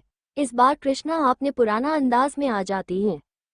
नहीं, मैं तब तक यहाँ से नहीं जाऊंगा जब तक सच नहीं जान लूँ। आज तुम्हें सच बोलना होगा। क्यों नफरत करती हो हमसे? माँ पापा न सही, लेकिन तुमने तो दादा दादी को भी भुला दिया था, जिन्होंने तुम्हें अपनी जान से भी ज्यादा प्यार किया था। और भागी तुम थी हॉस्पिटल से। हम सब तुम्हारे होश में आने का बेसब्री से इंतजार कर रहे थे, लेकिन तुमने किसी के बारे में मैंने नहीं सोचा। माना हम सभी से गलती हुई थी, लेकिन मैं, कियान या बाकी सभी बच्चे थे। तुम तो अपने दोस्तों तक से नहीं मिली अभी तक। इतनी हृदयहीन कठोर कैसे हो सकती हो तुम कृष्णा? कैसे? अविनाश क्या बोल रहा था शायद उसे खुद पता नहीं चल रहा था। गुस्से में उसकी आवाज बहुत तेज हो गई थी। ये कोई अदालत नहीं है जो आप यहाँ दलीलें देने पहुंच गए हैं। अगर आपको कृष्ण से इतनी ही सलाह है तो ढूंढ क्यों रहे हैं? खैर, मुझे इससे कोई मतलब नहीं है। ये मेरी आखिरी चेतावनी है। अपनी ये फालतू की दलीलें अपने पास रखिए और यहाँ से बाहर जाए। कृष्णा के माथे से हल्का पसीना आने लगा था। उसकी मुठियां कस गई थी, जो कि अविनाश बिल्कुल नहीं देख पाया। इससे पहले कि कोई कुछ और बोलता, केबिन का गेट एक जोरदार आवाज के साथ खुला है और कोई तेजी से अंदर आता है, जिसे देख दोनों हैरान हो जाते हैं। अविनाश की आंखें हैरानी से बड़ी हो जाती हैं और उसके मुंह से बस इतना ही निकलता है, तुम यहाँ? नहीं, मैं तब तक यहाँ से नहीं जाऊंगा जब तक सच नहीं जान लूँ। आज तुम्हें सच बोलना होगा। क्यों नफरत करती हो हमसे? माँ पापा न सही, लेकिन तुमने तो दादा दादी को भी भुला दिया था, जिन्होंने तुम्हें अपनी जान से भी ज्यादा प्यार किया था। और भागी तुम थी हॉस्पिटल से। हम सब तुम्हारे होश में आने का बेसब्री से इंतजार कर रहे थे, लेकिन तुमने किसी के बारे में मैंने नहीं सोचा। माना हम सभी से गलती हुई थी, लेकिन मैं, कियान या बाकी सभी बच्चे थे। तुम तो अपने दोस्तों तक से नहीं मिली अभी तक। इतनी हृदयहीन कठोर कैसे हो सकती हो तुम कृष्णा? कैसे? अविनाश क्या बोल रहा था शायद उसे खुद पता नहीं चल रहा था। गुस्से में उसकी आवाज बहुत तेज हो गई थी। ये कोई अदालत नहीं है जो आप यहाँ दलीलें देने पहुंच गए हैं। अगर आपको कृष्ण से इतनी ही सलाह है तो ढूंढ क्यों रहे हैं? खैर, मुझे इससे कोई मतलब नहीं है। ये मेरी आखिरी चेतावनी है। अपनी ये फालतू की दलीलें अपने पास रखिए और यहाँ से बाहर जाए। कृष्णा के माथे से हल्का पसीना आने लगा था। उसकी मुठियां कस गई थी, जो कि अविनाश बिल्कुल नहीं देख पाया। इससे पहले कि कोई कुछ और बोलता, केबिन का गेट एक जोरदार आवाज के साथ खुलता है और कोई तेजी से अंदर आता है, जिसे देख दोनों हैरान हो जाते हैं। अविनाश की आंखें बालों से बड़ी हो जाती है और उसके मुंह से बस इतना ही निकलता है, तुम यहाँ? यार देख न कृष्णा, ये मिस्टर खन्ना कह रहे हैं कि तेरी शादी इनसे हो चुकी है और मैं इन्हें जीजू कहूँ। तू बता, क्या ये सच है? वैसे मुझे कोई प्रॉब्लम नहीं है, लेकिन ऐसे ही किसी को तो बोल नहीं सकती, इसलिए तो मैंने सोचा तुझसे एक बार पूछ लूँ। वैसे जब मैं घर गई तो ये मुझे हमारे घर में मिले और तब इन्होंने मुझे हाँ सब बताया, तो मैं इन्हें भी अपने साथ ले आई। सही किया ना? पीहू और ओम दोनों ही एक साथ अंदर आते हैं और पीहू बिना किसी को देखे बस बोले जा रही थी। वही उसकी बात सुन अविनाश, जो ओम तो देख हैरान था, उसके ऊपर तो जैसा बम ही गिर जाता है। क्या शादी? तुम दोनों ने शादी कर ली? लेकिन कब? अविनाश चौंकाने वाला एक्सप्रेशन के साथ कहता है। वही तो मैं भी कह रही थी, तुम्हें इतनी क्या जल्दी थी कि हमें बताने तक जरूरी नहीं समझा? मैंने कितने सपने देखे थे। अब न तो मैं लहंगा पहन पाऊंगी और न जूते चुरा पाऊंगी। ये गलत किया तुमने कृष्णा। माए तुझसे बहुत नाराज। पीहू अविनाश के बात पर एग्री करते हुए कहते हैं। एक बार स्टार्ट होने पर जैसे उसको चुप कराने के लिए कोई बटन ही नहीं था। चुप, बिल्कुल चुप। मेरे ऑफिस को क्या तुम लोगों ने मछली बाजार समझ रखा है जो बिना मेरे पूछे अंदर आ गए? अभी के अभी मेरे केबिन से बाहर जाओ। सब के सब सुना तुम लोगों ने? कृष्णा गुस्से से तेज चिल्लाते हुए कहती है, जिससे पीहू जो उसके पास खड़ी थी सीधा 4 कदम पीछे हो जाती है। ओम तो बेचारा शांति से गेट पर ही खड़ा था। वो तो अपने ऑफिस जाने वाला था, लेकिन जब पीहू घर आए यो उसने सोच क्यों न इसी बहाने वो उसके ऑफिस भी चला जाए। लेकिन यहाँ अविनाश को देख वो समझ गया कि सब गड़बड़ हो गई है। उसने कृष्णा की वो खतरनाक गुस्से से घूरती नजर को बखूबी आपने ऊपर महसूस किया था। लेकिन अब जो हो गया उस पर पछता कर क्या फायदा, लेकिन उससे बचने का तरीका हो सकता है। अगर 1 मिनट के अंदर तीनों मेरे केबिन से बाहर नहीं गए तो मुझसे बुरा कोई नहीं होगा। फिर जो तुम लोग के साथ होगा उसकी मैं जिम्मेवारी बिल्कुल नहीं लूंगी। आउट। इससे पहले कि अविनाश या कोई और कुछ भी बोलता, कृष्णा टेबल पर अपना हाथ पटकते हुए कहती है, जिसके बाद तीनों ही वहां से चले जाते हैं। लेकिन बाहर जाते ही अविनाश ओम को पकड़ लेते हैं और अपने साथ ऑफिस के बाहर ले आते हैं। अंदर गुस्से के कारण कृष्णा का चेहरा लाल हो गया था। उसके सारे प्लान पर ओम ने पानी फेर दिया था और इस गुस्से का सामना ओम कैसे करेगा ये तो वही जाने। होटल सनसाइन अग्निहोत्री इंटरप्राइजेज के पास ही ये होटल था। उसके एक निजी कमरे में अविनाश और ओम आमने सामने बैठे हुए थे। दोनों में से किसी ने कुछ नहीं कहा, लेकिन अविनाश जब ऑफिस से बाहर निकला तब से ही ओम को घूरे जा रहा था और ओम इसे इग्नोर करने के लिए फोन में गया हुआ था। क्या तुम्हें कुछ कहना है? आखिरकार अविनाश जब देखता है कि ओम कुछ नहीं कह रहा है और अपने फोन पर लगा हुआ है तो वो कहता है, नहीं मुझे क्या कहना होगा, मैं तो अच्छा खासा अपने ऑफिस जा रहा था, तुम ही मुझे यहाँ ले आए हो। ओम एक गहरी सांस लेता है और फोन रख उसको जवाब देता है, बकवास बंद करो अपनी। तुम जानते थे न, सब जानते थे तुम, लेकिन तुमने मुझे कुछ भी बताना जरूरी नहीं समझा। आखिर क्यों? कॉफी टेबल पर अपना हाथ जोर से पटकते हुए तेज आवाज में पूछता है। हाँ जानता था मैं, आज से बहुत पहले से नहीं जानता था। लेकिन उसकी बात सुन ओम अपने सीईओ या कहीं असली नेचर में आ जाता है। अभी वो बोल ही रहा था कि अविनाश उसे बीच में ही रोक देता है। लेकिन क्या? हाँ लेकिन क्या? मैंने तुमसे कहा था कि मुझे तुम्हारी मदद चाहिए, मुझे अपनी बहन को ढूंढना है। लेकिन मुझे क्या पता था कि तुम इतना बड़ा गेम खेलोगे। वैसे भी तुम एक बिजनेसमैन हो, अगर फायदा न हो तो क्यों कुछ करोगे? क्यों? सच कहा न? अविनाश को इस बात का दुख था कि उसका दोस्त जिस पर उसने इतना विश्वास किया, जो उसका सबसे अच्छा दोस्त है, उसने ऐसा किया। उसकी आंखें भी नम हो गई थी। तुम्हें जो सोचाना है वो सोच सकते हो, लेकिन मेरी नज़रों में मैंने जो किया सही किया। मैं क्यों तुम्हें बताऊं कि वो तुम्हारी बहन है या नहीं? हाँ क्यों बताऊं मैं, जब उसे तुम लोगों से कोई रिश्ता ही नहीं रखना, जब उसे नहीं जीना अपना अतीत, तो क्यों बताऊं मैं?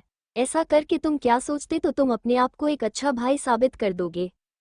अगर ऐसा है और तुम बहुत गलत सोचते हो, हाँ भले ही उसके मन में तुम्हारे लिए कियान के लिए नफरत न हो, लेकिन अगर तुम इस तरह से रिएक्ट करोगे तो सिर्फ उसके दुश्मन की लिस्ट में आओगे। ओम शांति से सारी बात कहता है। उसकी आवाज़ भले ही बुलंद थी लेकिन तेज बिल्कुल नहीं थी। लेकिन हम सब बच्चे थे, हमने जो बचपन से देखा उसे ही सच माना। मैंने या कियान ने हमेशा मॉम डैड को कृष्णा के खिलाफ देखा। हमें तो इसका कारण भी नहीं पता था। उस दिन हमें हॉस्पिटल में सच पता चला था। इसमें हमारी क्या गलती है? मैं नहीं चाहता कि वो जबरदस्ती कुछ भी करे, लेकिन ये जो गिल्ट है न, बचपन से वो हर पल मुझे अंदर से तोड़ता है। मुझे एक बार, बस एक बार माफ़ी मांगना चाहता हूँ मैं।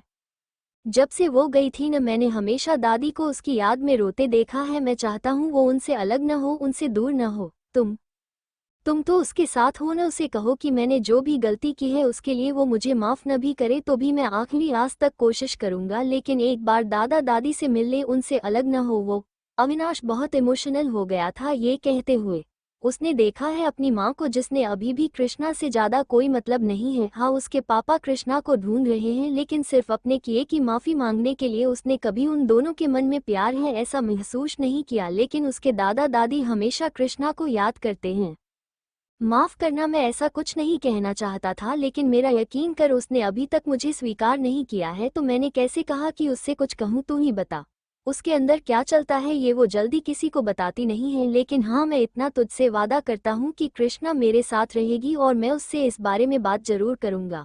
अब शांत कर, इतनी टेंशन मत ले, तेरी शादी होने वाली है। अगर बाल पक गए तो सिया किसी और को ढूंढ लेगी। ओम अविनाश का ध्यान उस बात से हटते हुए कहता है, तू पक्का उससे बात करेगा न? प्लीज उसे कहना हम सभी को अपनी गलतियों का एहसास है, क्या वो हमें माफ नहीं कर सकती? अविनाश का दिमाग अभी भी वही था। देख अभी माई ने कहा न, वो समझेगी, तू चिंता मत कर, अपनी जिंदगी पर ध्यान दे। मुझे पक्का पता है सभी चीजों के में करण तूने सिया को बिल्कुल समय नहीं दिया होगा। देख वो तेरी हमसफर बनने वाली है, अगर तू ऐसे दूर रहेगा तो सोच उसे कितना दुख होगा, ओम कहता है। कुछ देर वहां बीतने के बाद दोनों अपने अपने रास्ते चले जाते हैं। कृष्णा का गुस्सा सोच के ओम दोबारा उसके ऑफिस जाने का सोचा भी नहीं है, हल्कि अब वो ठीक हो गया था तो वो अपना ऑफिस चला जाता है। रंधावा मैंशन एक कार तेजी से गेट के बाहर आकर रुकती है और उसमें से रोहन रंधवा गुस्से से हाल ही में बाहर आता है। इसके हाथ में अभी भी वो लिफाफा मौजूद था। सारे गार्ड भी इतने गुस्से में देख चौंक जाते हैं। रोहन लंबे कदम लेते हुए घर के अंदर आता है जहां हॉल में अभी कोई भी मौजूद नहीं था। बुआ जी बाहर आइए, ये बाहर निकलिए बुआ जी, मैंने कहा बाहर निकलेगी अभी के अभी। रोहन बहुत तेज चिल्ला रहा था जिस कारण घर में जितने भी लोग थे सभी निकलकर हॉल में आ जाते हैं। रोहन अभी भी रेवती जी को चिल्ला चिल्ला कर बुला रहा था। क्या हुआ रोहन, तुम ऐसे चिल्ला रहे हो? अगर रेवती से कुछ काम है तो शांति से भी बुला सकते हो, इस तरह की हरकत करने की क्या जरूरत है? रंजीत जी रोहन को डेटाते हुए कहते हैं। बात ही ऐसी है, पापा की बात शांति से हो ही नहीं सकती है। बुआ जी ने जो किया है ना, उसके बाद भी मैंने उन्हें इज्जत दे रहा हूँ, ये कोई काम बात नहीं है। रोहन रंजीत जी के तरफ मुड़ते हुए कहते हैं। इससे पहले कि रंजीत जी हाँ कोई रोहन से कुछ भी पूछता है, सीढ़ियों पर से रेवती जी और सुधा नीचे आते हुए दिखते हैं। क्या हुआ रोहन, तुम ऐसे क्यों चिल्ला रहे हो, कुछ हुआ है क्या? रेवती जी आगे आते हुए लेती हैं। ओह आइए बुआ जी आइए, आपने टीवी पर काम के बारे में क्यों नहीं सोचा एक बार, क्योंकि आपकी एक्टिंग इतनी अच्छी है कि आज तक हम भी समझ नहीं पाए। रोहन रेवती जी के सामने आते हुए कहते हैं। ये कैसी बात कर रहे हो तुम रोहन, वो बड़ी है, तुमसे आज हो क्या गया है तुम्हें जो ऐसे बेकार बातें कर रहे हो? नेहा आगे आते हुए कहती है तो रोहन को उस पर बहुत गुस्सा आता है। नेहा हटो, सामने से मुझसे इनसे बात करने हैं, शांति से एक तरफ जाकर खड़ी हो जाओ। रोहन उसे अपने सामने से हटाते हुए कहता है। क्या हुआ रोहन, बात क्या है? मुझसे कोई गलती हुई है क्या? आखिर हुआ क्या है जो तुम मुझसे इस तरह से बात कर रहे हो? नेहा रोहन को इतने गुस्से में देख हट जाती है। तब रेवती जी अपने आंखों में आंसू लाते हुए कहती हैं।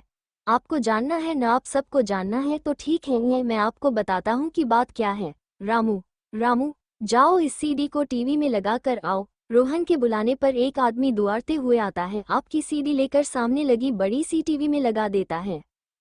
ओह आइए बुआ जी आइए, आपने टीवी पर काम के बारे में क्यों नहीं सोचा एक बार, क्योंकि आपकी एक्टिंग इतनी अच्छी है कि आज तक हम भी समझ नहीं पाए। रोहन रेवती जी के सामने आते हुए कहते हैं। ये कैसी बात कर रहे हो तुम रोहन, वो बड़ी है, तुमसे आज हो क्या गया है तुम्हें जो ऐसे बेकार बातें कर रहे हो? नेहा आगे आते हुए कहती है तो रोहन को उस पर बहुत गुस्सा आता है। नेहा हटो, सामने से मुझसे इनसे बात करने हैं, शांति से एक तरफ जाकर खड़ी हो जाओ। रोहन उसे अपने सामने से हटाते हुए कहता है। क्या हुआ रोहन, बात क्या है? मुझसे कोई गलती हुई है क्या? आखिर हुआ क्या है जो तुम मुझसे इस तरह से बात कर रहे हो? नेहा रोहन को इतने गुस्से में देख हट जाती है। तब रेवती जी अपने आंखों में आंसू लाते हुए कहती हैं। आपको जानना है ना, आप सबको जानना है तो ठीक है, मैं आपको बताता हूँ कि बात क्या है। रामू जाओ इस सीडी को टीवी में लगा कर आओ। रोहन के बुलाने पर एक आदमी दुआरते हुए आता है, आपकी सीडी लेकर सामने लगी बड़ी सी टीवी में लगा देता है। टीवी स्टार्ट होते ही सबसे पहले रेवती जी का चेहरा सामने आता है। उसके बाद किचन का सीन था जहां रेवती जी एक बड्डे में से कुछ खाने में मिल रही थी और जैसे ही वहां एक नौकर आता है वो तुरंत ही वहां से निकल जाती है। उसके तुरंत बाद सीन बदलता है जहां वो फोन पर किसी से कह रही थी, काम हो गया है, उस खाने को खाते ही जसवंत रंधावा को कोई नहीं बचा पाएगा, तुम बस आपके वादे से पीछे मत हटना। इसके बाद तीसरा सीन आता है जहां जसवंत जी धीरे धीरे सीढ़ियों से उतर रही थी, उतने में रेवती जी पीछे आती हैं और उनको पास देती हैं। जैसे जसवंत जी आगे की तरफ गिरने लगती हैं, लेकिन जसवंत जी गिरती उससे पहले ही कोई उन्हें पकड़ लेता है। ये घर का नौकर था। उसके तुरंत बाद ही रेवती जी वही एक पिलर के पीछे छुप जाती हैं। ऐसे ऐसे कई सीन आते जा रहे थे घर वाले, यहाँ तक कि खुद की रेवती जी की आंखें फटी की फटी रह गई थी। उनके चेहरे पर डर और घबराहट साफ दिख रहा था। इसमें बस ये नहीं पता चला कि वो बात किससे कर रही थी, बाकी पूरे कारनामे सामने थे। करो फोग न बेटा, मैंने ये नहीं लिया। घबराहट के मारे उनकी हालत खराब जो गई थी, लेकिन फिर भी वो सच मानने को तैयार नहीं थी। झूठ, हाँ झूठ की तो आप बात ही मत करिए बुझा जी, मुझे भी विश्वास नहीं था कि ये सब सच है, लेकिन मैंने खुद अपने सामने हर एक वीडियो की जांच कराई है और मेरे उम्मीद विश्वास के उलट ये सारी की सारी वीडियो पूरी सही है, एक में भी जरा सा भी एडिटिंग नहीं हुई है। अब आप सच बताएगी या मैं पुलिस को बुलाऊं? बोलिए। एक बार फिर पूरा घर रोहन के तेज आवाज से गूंज उठता है। रेवती जी अपने चेहरे पर उदासी लाते हुए रणजीत जी और जसवंत जी को देखती हैं, जो उन्हें देखते ही आपका मुंह फेर लेते हैं। उन्होंने जरा सी भी जहमत नहीं उठाई रोहन को रोकने के लिए। आखिरकार रेवती जी की आखिरी उम्मीद वो नेहा को देखती है, जो थोड़ी परेशान दिख रही थी। रेवती जी को अपने तरफ देखा पाकर वो आगे आते हुए कहती हैं, रोहन जरूर ये सब झूठ होगा, तुम बुआ जी पर ऐसा इल्जाम कैसे लगा सकते हो, वो भी सिर्फ इन वीडियो को देखकर। वो हमारी बड़ी है, उन लोगों ने कभी हमारा बुरा नहीं चाहा, फिर तुम कैसे ऐसा कह सकते हो? नेहा अभी भी उनका साथ देने से पीछे नहीं हट रही थी, लेकिन इस बार शायद उसने खुद के जोड़े पर ही कुल्हाड़ी मार ली थी ऐसा बोलकर। झूठ लग रहा है तुम्हें ये सब? ये रिपोर्ट सब झूठ है तो तुम ही बताओ ना, सच क्या है? बहुत विश्वास है तुम्हारे अंदर न, तो ठीक है पूछो इनसे 15 साल पहले हॉस्पिटल में ये क्या करने आई थी? जैसे ही रोहन ने ये कहा सबके ऊपर जैसे बम फूट गया। सबके साथ रेवतों की को दिल्ली है, जो डर के मारे सोफे पर ही गिर गई। उन्हें तो आज ऐसा लग रहा था जैसे सामने रोहन न हो कि कोई राक्षस खड़ा हो। मैंने कभी नहीं सोचा था कि अपने ही घर में मुझसे ऐसा व्यवहार होगा। आज आप लोग और बता ही दिया कि आप लोग की कोई नहीं लगती। इतने घटिया इल्जाम सुनाने से अच्छा मैं यहाँ से चली जाऊँ। चलो सुधा, अब हम एक भी पल यहाँ नहीं पड़ेंगे। सच बाहर आने या पुलिस के डर से वो यहाँ से भागेंगे का सोच रही थी, लेकिन आज रोहन उनके पीछे हाथ धोकर पड़ गया था। आपके अंदर इतना हिम्मत है तो बस इस घर से बाहर कदम रख के दिखाए। आप सोच भी नहीं सकते मैं आपके साथ क्या करूंगा, इसलिए सीधे सीधे सबके सामने सच बता दीजिए, क्योंकि इस बात का भी सबूत है मेरे पास कि उस दिन आपके कारण कृष्णा हॉस्पिटल से बाहर गई थी। रोहन ठंडे लफ्ज में कहता है तो रेवती जी जो बाहर की तरफ जा रही हैं, यही उनके कदम रुक जाते हैं। रोहन ये तुम क्या कह रहे हो? रेवती ने ये सब किया, लेकिन क्यों? मुझे कुछ समझ नहीं आ रहा है, साफ साफ कहो क्या सच है? जसवंत जी रोहन को अपनी तरफ घुमाते हुए कहते हैं। तभी रोहन अपने फोन पर कुछ ऐसा दिखाता है जो सभी के होश उड़ा देते हैं, खासकर रेवती जी के। अग्निहोत्री एंटरप्राइजेस कृष्णा अविनाश के आने से और उसके शब्दों से परेशान हो गई थी।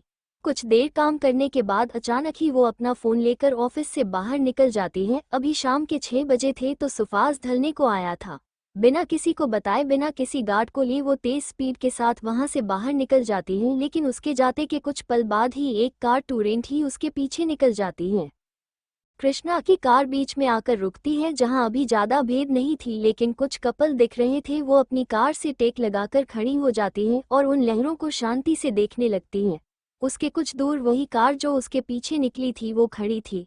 उसकी खिड़की से एक हाथ जिमे गन था, वो बाहर निकला हुआ था, जिसका पॉइंट कृष्णा की तरफ था, लेकिन थोड़ी देर बाद वो हाथ अंदर चला जाता है।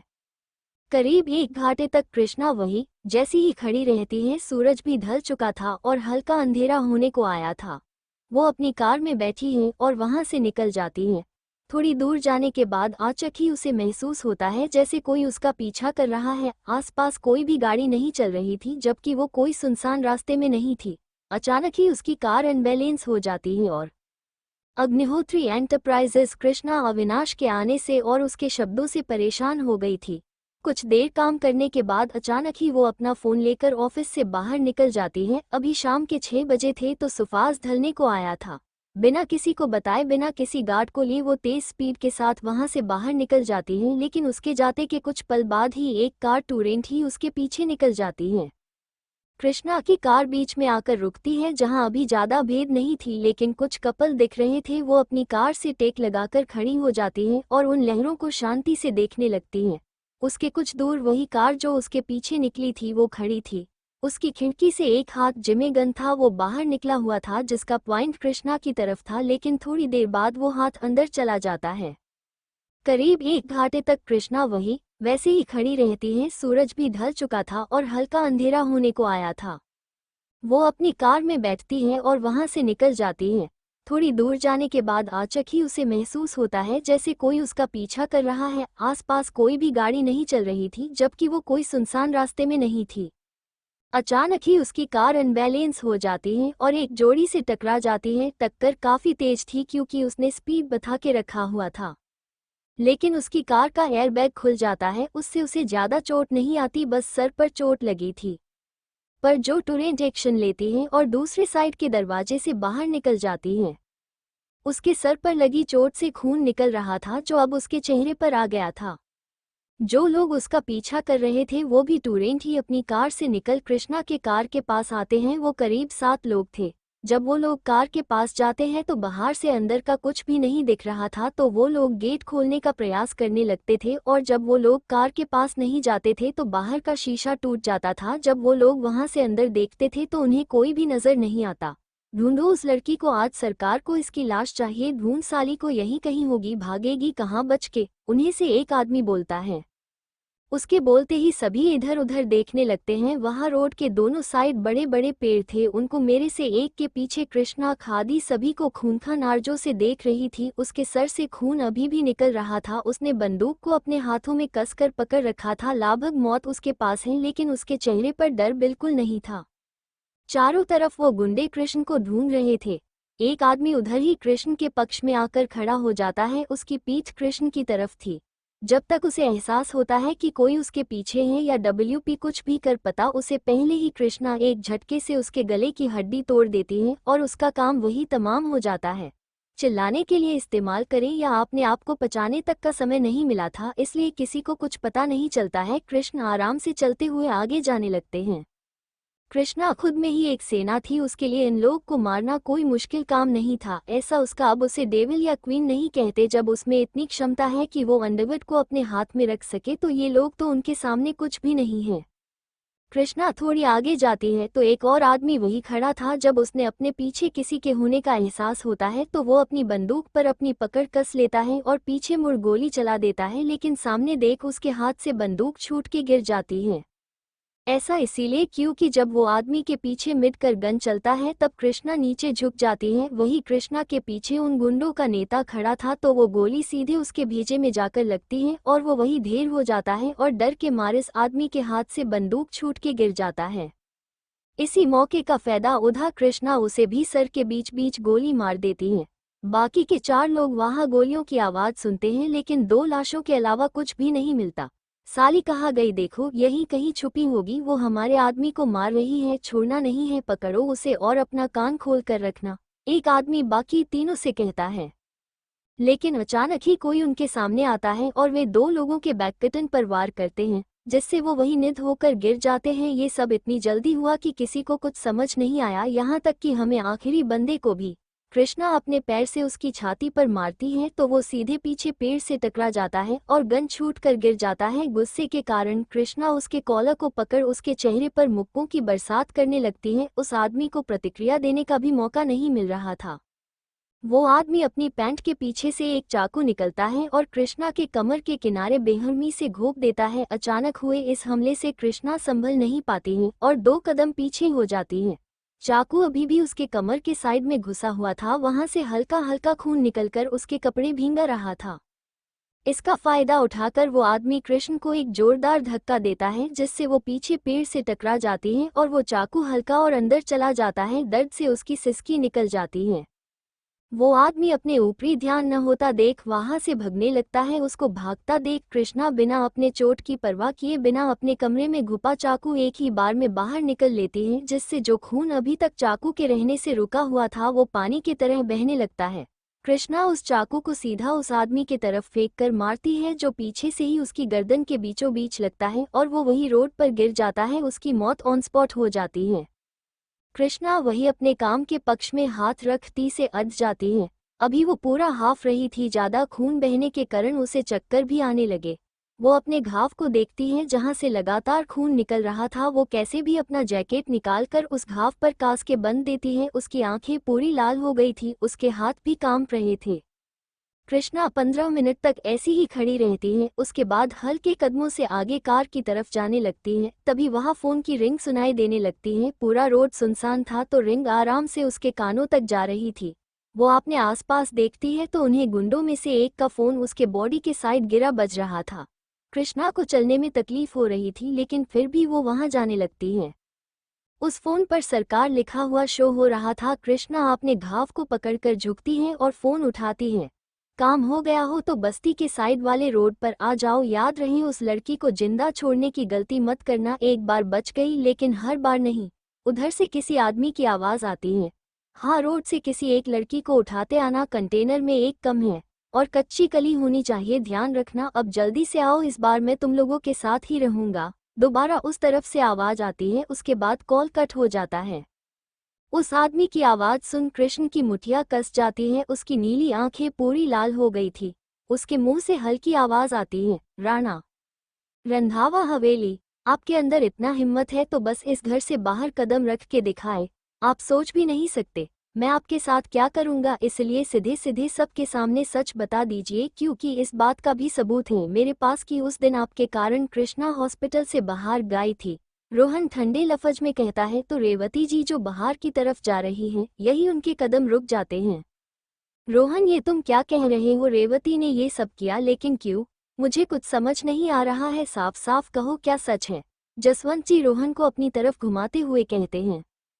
तभी रोहन अपने फोन पर कुछ ऐसा दिखाता है जो सभी के होश उड़ा देते हैं। खासकर रेवती जी के फोन पर हमें दीन अस्पताल की फुटेज थी जहां रावती जी सभी से छुपे हुए कृष्णा के कमरे में जाती हैं और लगभग 5 मिनट बाद वापस आ जाती हैं।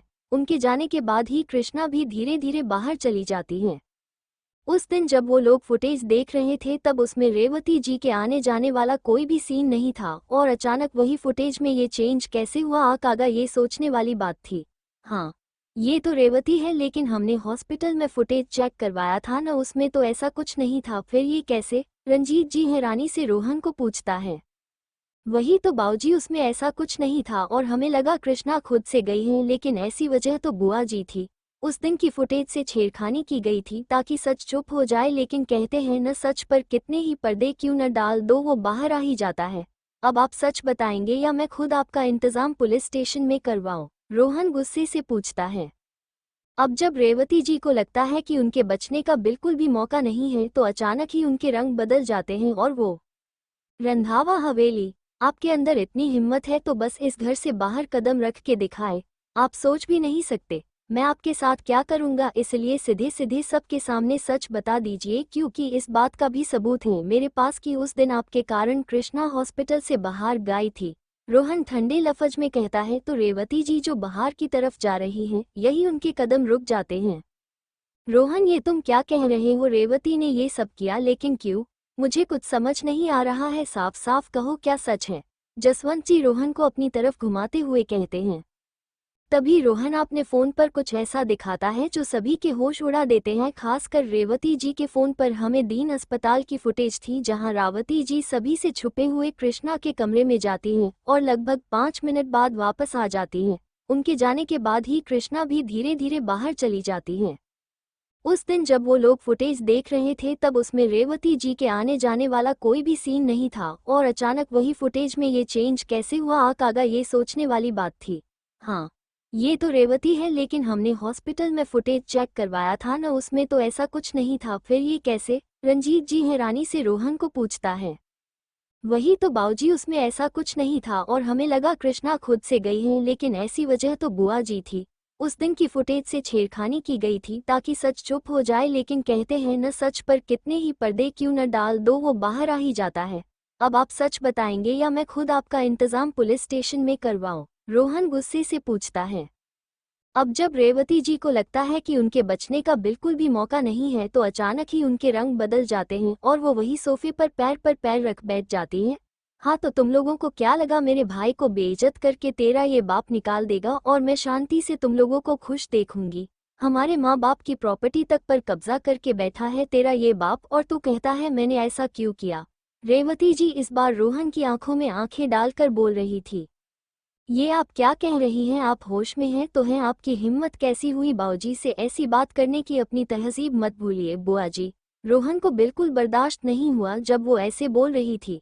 तहजीब? वाह, तो पूछना अपने बाप से, क्या इसने मेरे भाई को पूरे गांव समाज के सामने बेइज्जत करके नहीं निकला था? पूछना। रेवती जी जब दोबारा बोलती है तो रोहन रंजीत जी के तरफ देखता है। उसे विश्वास था कि उसके पापा ऐसा कभी नहीं करेंगे, लेकिन सच सामने आना जरूरी था। जो तुम्हारे भाई ने किया था न, उसके लिए वो भी काम था, और उसकी ऐसी हरकत के कारण चाचा जी ने सारी जायदाद मेरे नाम पर कर दी थी और मरने से पहले तुम्हारी जिम्मेदारी मुझे दी थी। तुम्हारे भाई ने मेरे पिताजी को, माँ को, यहाँ तक कि तुम्हारे माँ बाप को भी जान से मार दिया था। वो तो तुम्हें भी मरना चाहता था, लेकिन ऐन वक्त पर मैं आ गया। लेकिन शायद मैंने गलती कर दी थी तुम्हें बचाकर। अगर मुझे पता होता आगे जाकर तुम मेरे ही परिवार को बर्बाद करने पर आ जाओगी तो मैं खुद तुम्हें अपने हाथों से मार डालता। इस बार रंजीत जी बहुत तेज आवाज में कहते हैं। आज तक किसी ने भी उन्हें इतना गुस्सा आया नहीं देखा था। झूठ बोल रहे हो तुम, मेरे भाई ने नहीं बल्कि तुमने मारा था मेरे माँ बाप को, ताकि सारी जमीन जायदाद अपना नाम करवा लो।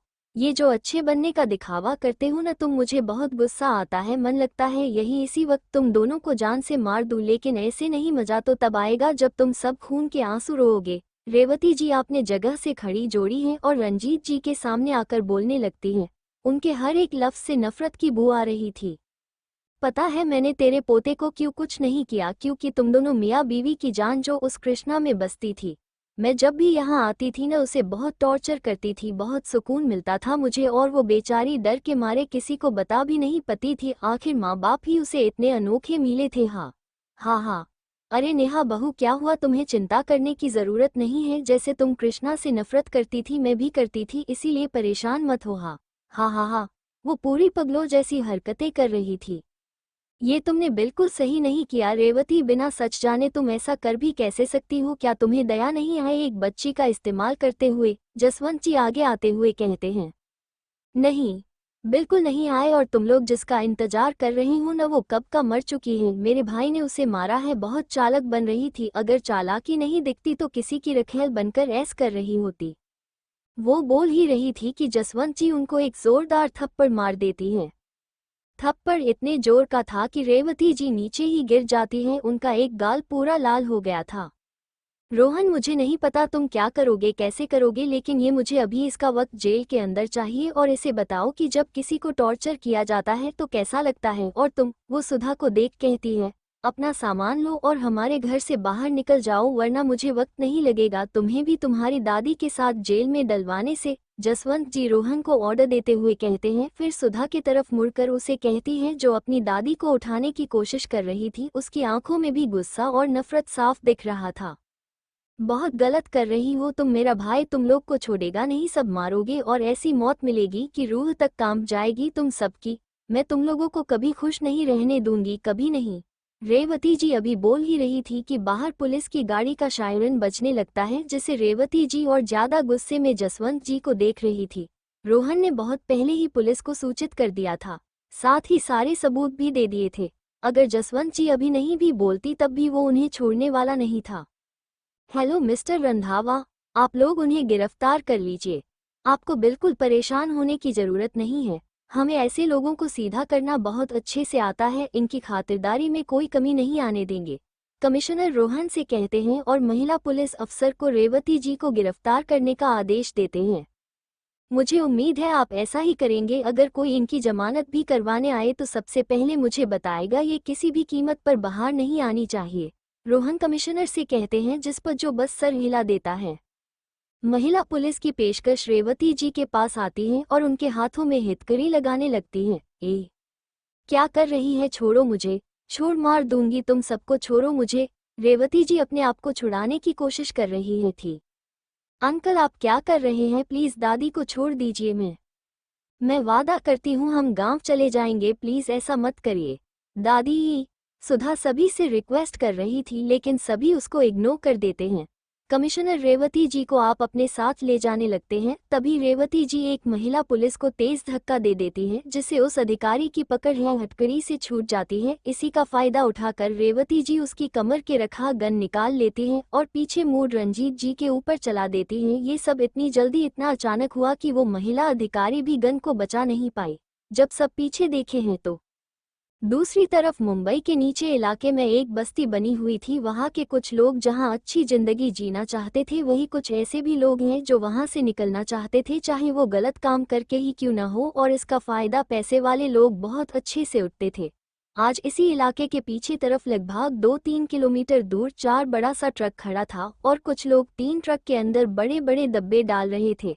आसपास इतनी ज्यादा सुरक्षा थी जैसे कोई बहुत बड़ी चीज हो रही है। वही एक ट्रक बंद था जिसके पास कम से कम 20-25 गार्ड खड़े थे। वही एक आदमी ट्रक के पास एक कुर्सी पर बैठा हुआ था, उसके पास भी कुछ गार्ड खड़े थे और वो सभी को ऑर्डर दे रहा था कि कैसे क्या करे। एक भी बॉक्स गिरना नहीं चाहिए, अच्छे से रखो और जल्दी करो, मेरे पास पूरी रात नहीं है। सिगार पीते हुए वो उन काम करने वाले लोगों से कहता है। वहीं उनसे कुछ दूर एक कार खड़ी थी, उसके अंदर कोई भी नजर नहीं आ रहा था। लाइट बंद होने के कारण कोई जान नहीं सकता था कि वहां कार भी खड़ी है। उन गार्ड्स में से कुछ लोग लगातार कम हो रहे हैं जिस पर किसी का भी ध्यान नहीं जा रहा था। लगभग 2 घंटों में उन गार्ड्स की संख्या आधी से कम हो जाती है। अब बस उस आदमी के आसपास और ट्रक के आसपास ही बस गार्ड्स नजर आ रहे थे। राका को फोन लगाओ, यहाँ का काम खत्म होने को है और वो निकम्मा अभी तक नहीं आया है, पूछो उससे काम खत्म हुआ कि नहीं। वो आदमी अपने पास एक 40-45 साल के आदमी को कहता है जो उसका ही साथी था। सरकार, फोन नहीं लग रहा है राका का। वो आदमी वापस आते हुए कहता है। ऐसे कैसे नहीं लग रहा है, उसके दूसरे साथियों को लगाओ, पूछो क्या हुआ। वो आदमी जिसको सब सरकार कह रहे थे वो दोबारा उसको कहता है। तभी उसके चेहरे पर एक तेज रोशनी पड़ती है। अबे कौन है, किसकी इतनी हिम्मत हो गई। अभी वो बोल ही रहा था कि वहां धड़ाधड़ गोलियां चलने लगती हैं। वहां खड़े गार्ड चौकन्ना हो जाते हैं और जवाबी फायरिंग करने लगते हैं और जो लोग वहां काम कर रहे थे वो लोग तुरंत ही वहां से भाग जाते हैं। सामने एक कार लगातार चलती हुई उनके तरफ आ रही थी और उसके गेट से कृष्णा लटकी हुई थी। उसके हाथ में एक 47 था, उसे वो लगातार फिराई की जा रही थी। उसके तरफ सफेद रंग की शर्ट पहन रखी थी और उसके कमर में उसकी काली जैकेट बंधी हुई थी। कार ऑटो पायलट मोड में थी। वो धीरे धीरे चाहते हुए आगे आती है और एक जाती है, लेकिन कृष्णा ने गोली चलाना अभी भी नहीं रोका था। जैसे ही सरकार कृष्णा को देखता है उसकी आंखों में हैरानी दिखने लगती है। ये यहाँ कैसे आए और राका कहाँ है? अमित कॉल करो उसको, मैंने इस्तेमाल किया, इस कार को मरने कहा था, वो उसे यहाँ ले आया, पागल हो गया है क्या? सरकार अमित यानी उसके सहायक प्रति चिल्लाते हुए कह रहा था। गोलियां लगातार चल रही थी। कृष्णा के कार के सभी कांच टूट चुके थे और सरकार की तरफ के गार्ड्स लगातार निढाल होकर गिर रहे थे। उसको छोड़ो और सबसे पहले ट्रकों को यहाँ से निकालो, लेकिन तुम लोगों से शिप पर मिलता हूँ, कोई भी गलती नहीं होनी चाहिए इस बार, सरकार सभी को ऑर्डर देते हुए कहता है। अभी तक कृष्णा कार से उतर गई थी और उसके कदम लगातार आगे की तरफ बढ़ रहे थे। उसकी नज़र सरकार की तरफ जाती है जो वहां से जाने की तैयारी में था। अचानक ही वो दूसरी साइड चली जाती है। गार्ड्स बहुत काम हो गए, लेकिन जितने भी थे लगते गोली चला रहे थे।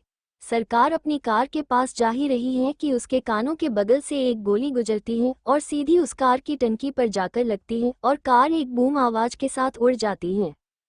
सरकार की कान सुन हो गई थी। वो चौंक जाता है जब उसके कान के पास से गोली जाती है, लेकिन जैसे ही कार ब्लास्ट होती है वो और उसके साथी नीचे झुक जाते हैं क्योंकि कार उनसे ज्यादा दूर नहीं थी। लगभग 15-20 गार्ड सरकार को घरे खड़े थे। कृष्णा अचानक ही उनके सामने आ जाती है।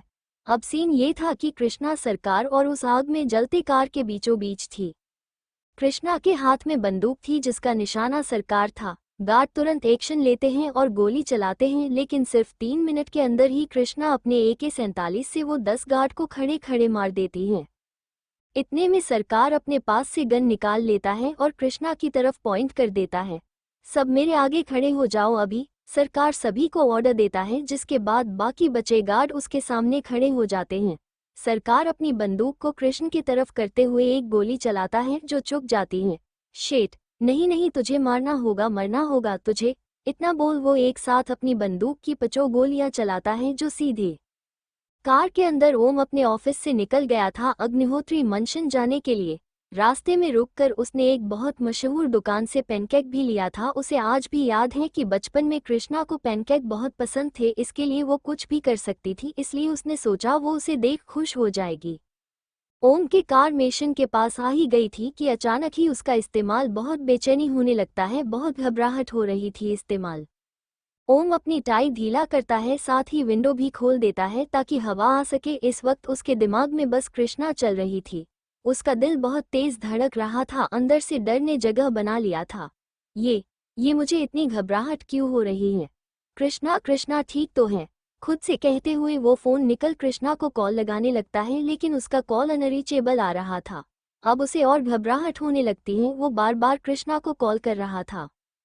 क्या हुआ बॉस, क्या कोई समस्या है? आप बहुत परेशान हैं। दिख रहे हैं मैं कुछ मदद कर सकता हूँ। आरव कब से ओम को देख रहा था, आखिरी वो पूछ ही लेता है। एक काम करो, शिव को कॉल करो और पूछो उससे कृष्णा के फोन को ट्रेस करें, मुझे अभी बताएं वो कहाँ है। ओम कहता है। यो आरव उसके सामने ही कॉल कर शिव को सभी चीजें बताने लगता है। उसे कहो मैंने जो कृष्णा के रिंग में ट्रैकर फिट करवाया था उसे भी ट्रेस करे और जल्दी करने कहो, समय नहीं है। ओम ने जबरदस्त कृष्णा को एक अंगूठी दी थी, ये कहकर कि उनकी शादी हो चुकी है, उसका फर्ज बनता है कि वो उसे कुछ दे, और बहुत मिन्नत करने के बाद कृष्णा ने वो रिंग पहन ली थी। सर बता चल गया मैम कहा है, लेकिन फोन और रिंग दोनों अलग अलग जगह बता रहे हैं। शिव ने दोनों का एड्रेस आपके फोन पर भेज दिया है, आप देख सकते हैं। आरव जल्दी से ओम के पास आकर उसे कहते हैं। ओम भी तुरंत फोन निकाल पता देखा है, उस पते के साथ ये भी दिखा रहा था कि वो ट्रैकर कहाँ कहाँ जा रहा है। चलो जल्दी से मुंबई के बस्ती वाले इलाके की तरफ कार घुमाओ और आपने जितने भी गार्ड अभी यहाँ हैं और नरक में है सभी को वहाँ आने का हो जल्दी। वो टूरिंग कार में बैठ गया जाता है। शिव अभी भी कॉल करता है तो आरव उसे सब समझाकर जल्दी से कार स्टार्ट कर यू टर्न ले लेता है। रास्ते में उसकी कार को और 20-25 कार को कवर कर लेती हैं। पूरी सड़क पर सिर्फ उनकी कार ही दौड़ती हुई नजर आ रही थी। सभी की स्पीड बहुत तेज थी। बस्ती का एरिया मुंबई के मुख्य एरिया से लगभग 25-30 मिनट का दरवाजा था। वो लोग 30 मिनट का रास्ता 15 मिनट में खत्म कर लेते हैं। दूसरी तरफ, क्या हुआ बॉस, आपकी तबीयत तो ठीक है? आरव वो ड्राइव कर रहा था, वो मिरर से ओम को देख कहता है जो पसीने से भीग गया था। नहीं मैं ठीक हूँ, तुम एक काम करो गाड़ी साइड में रोको। ओम के कहे मुताबिक आरव गाड़ी को साइड में रोक देता है। ओम बाहर निकल इधर उधर घूमने लगता है। अभी भी वो लगातार कृष्णा को कॉल कर रहा था। उसकी घबराहट समय के साथ बढ़ती जा रही थी। अभी तक कृष्णा कार से उतर गई थी और उसके कदम लगातार आगे की तरफ बढ़ रहे थे। उसकी नज़र सरकार की तरफ जाती है जो वहां से जाने की तैयारी में था। अचानक ही वो दूसरी साइड चली जाती है।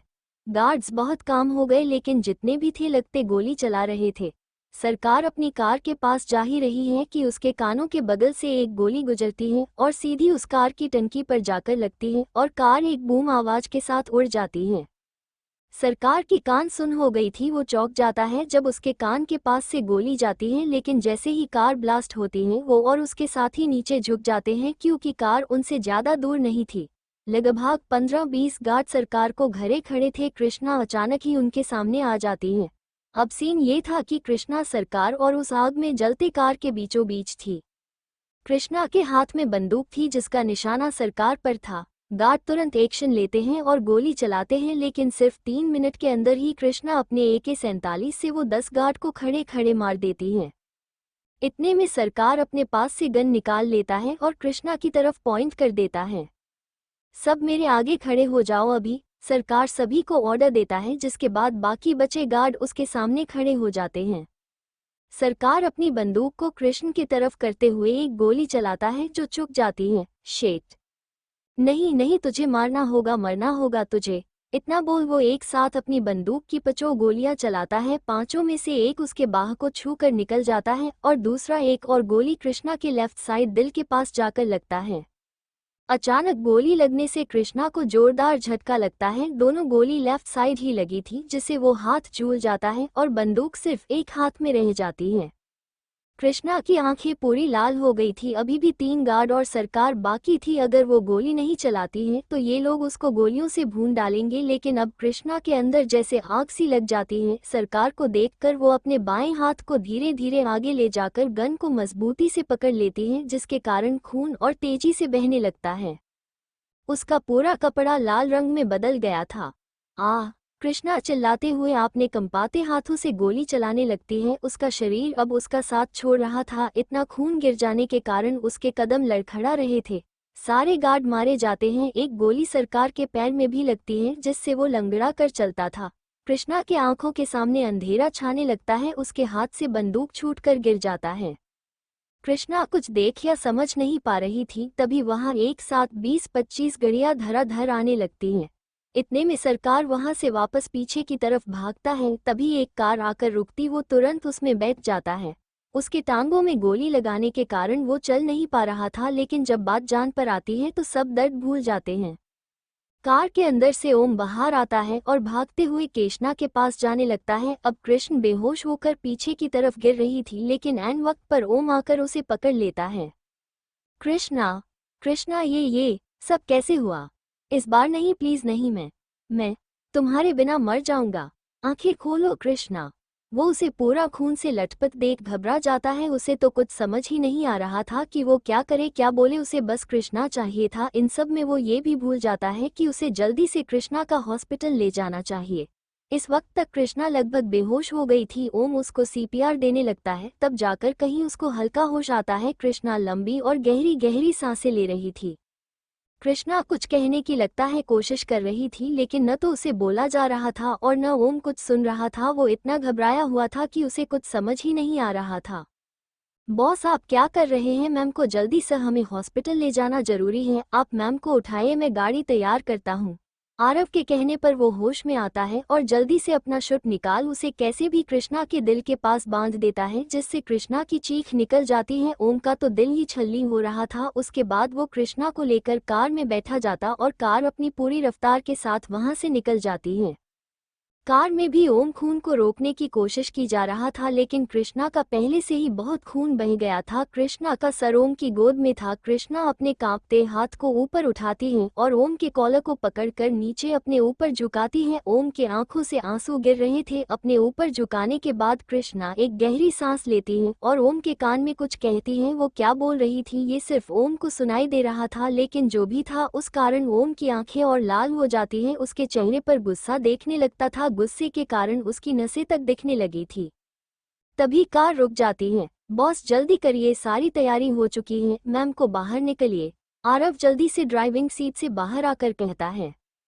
सिटी हॉस्पिटल के बाहर सारी गाड़ियां रुकी हुई थी। आरव ने पहले ही सभी चीजों की खबर यहां दे दी थी, जिसके डॉक्टर पूरी तरह तैयार थे। जल्दी से स्ट्रेचर लाया जाता है। ओम कृष्णा को उस पर लेटा देता है। कृष्णा बेहोश हो चुकी थी, लेकिन उसने ओम का हाथ बहुत कर पकड़ा हुआ था। वो लोग उसको अंदर ले जाने लगते हैं, तभी फिर से बहुत सारी कार वहां आती हैं और उसमें से अविनाश बाहर आता है। वर्ड बॉयज दूसरा स्ट्रेचर लेकर आती हैं, तो अविनाश के पीछे जा दरवाजा खोलता है, किसी को निकालता है। क्या होगा कृष्णा के साथ? क्या कृष्णा बच पाएगी? क्या होगा ओम जहाल अगर कृष्णा को कुछ हो गया तो? क्या कहा कृष्णा ने ओम से? क्या लड़की बच पाएगी या नहीं? कौन है जो अविनाश के साथ आ गया? क्या कोई रंधावा परिवार का है? जानेंगे अगले भाग में। रब तक दोस्तों, कमेंट्स और लाइक करना बिल्कुल मत भूलिएगा। मिलते हैं जल्दी अगले मजेदार भाग के साथ। To be continued. Thank you for listening. मुझे उम्मीद है आपको ये स्टोरी पसंद आई होगी। अगर आपको पसंद आई है तो प्लीज़ लाइक करो और मोर स्टोरीज के लिए सब्सक्राइब करो। नेक्स्ट टाइम तक स्टे ट्यून्ड।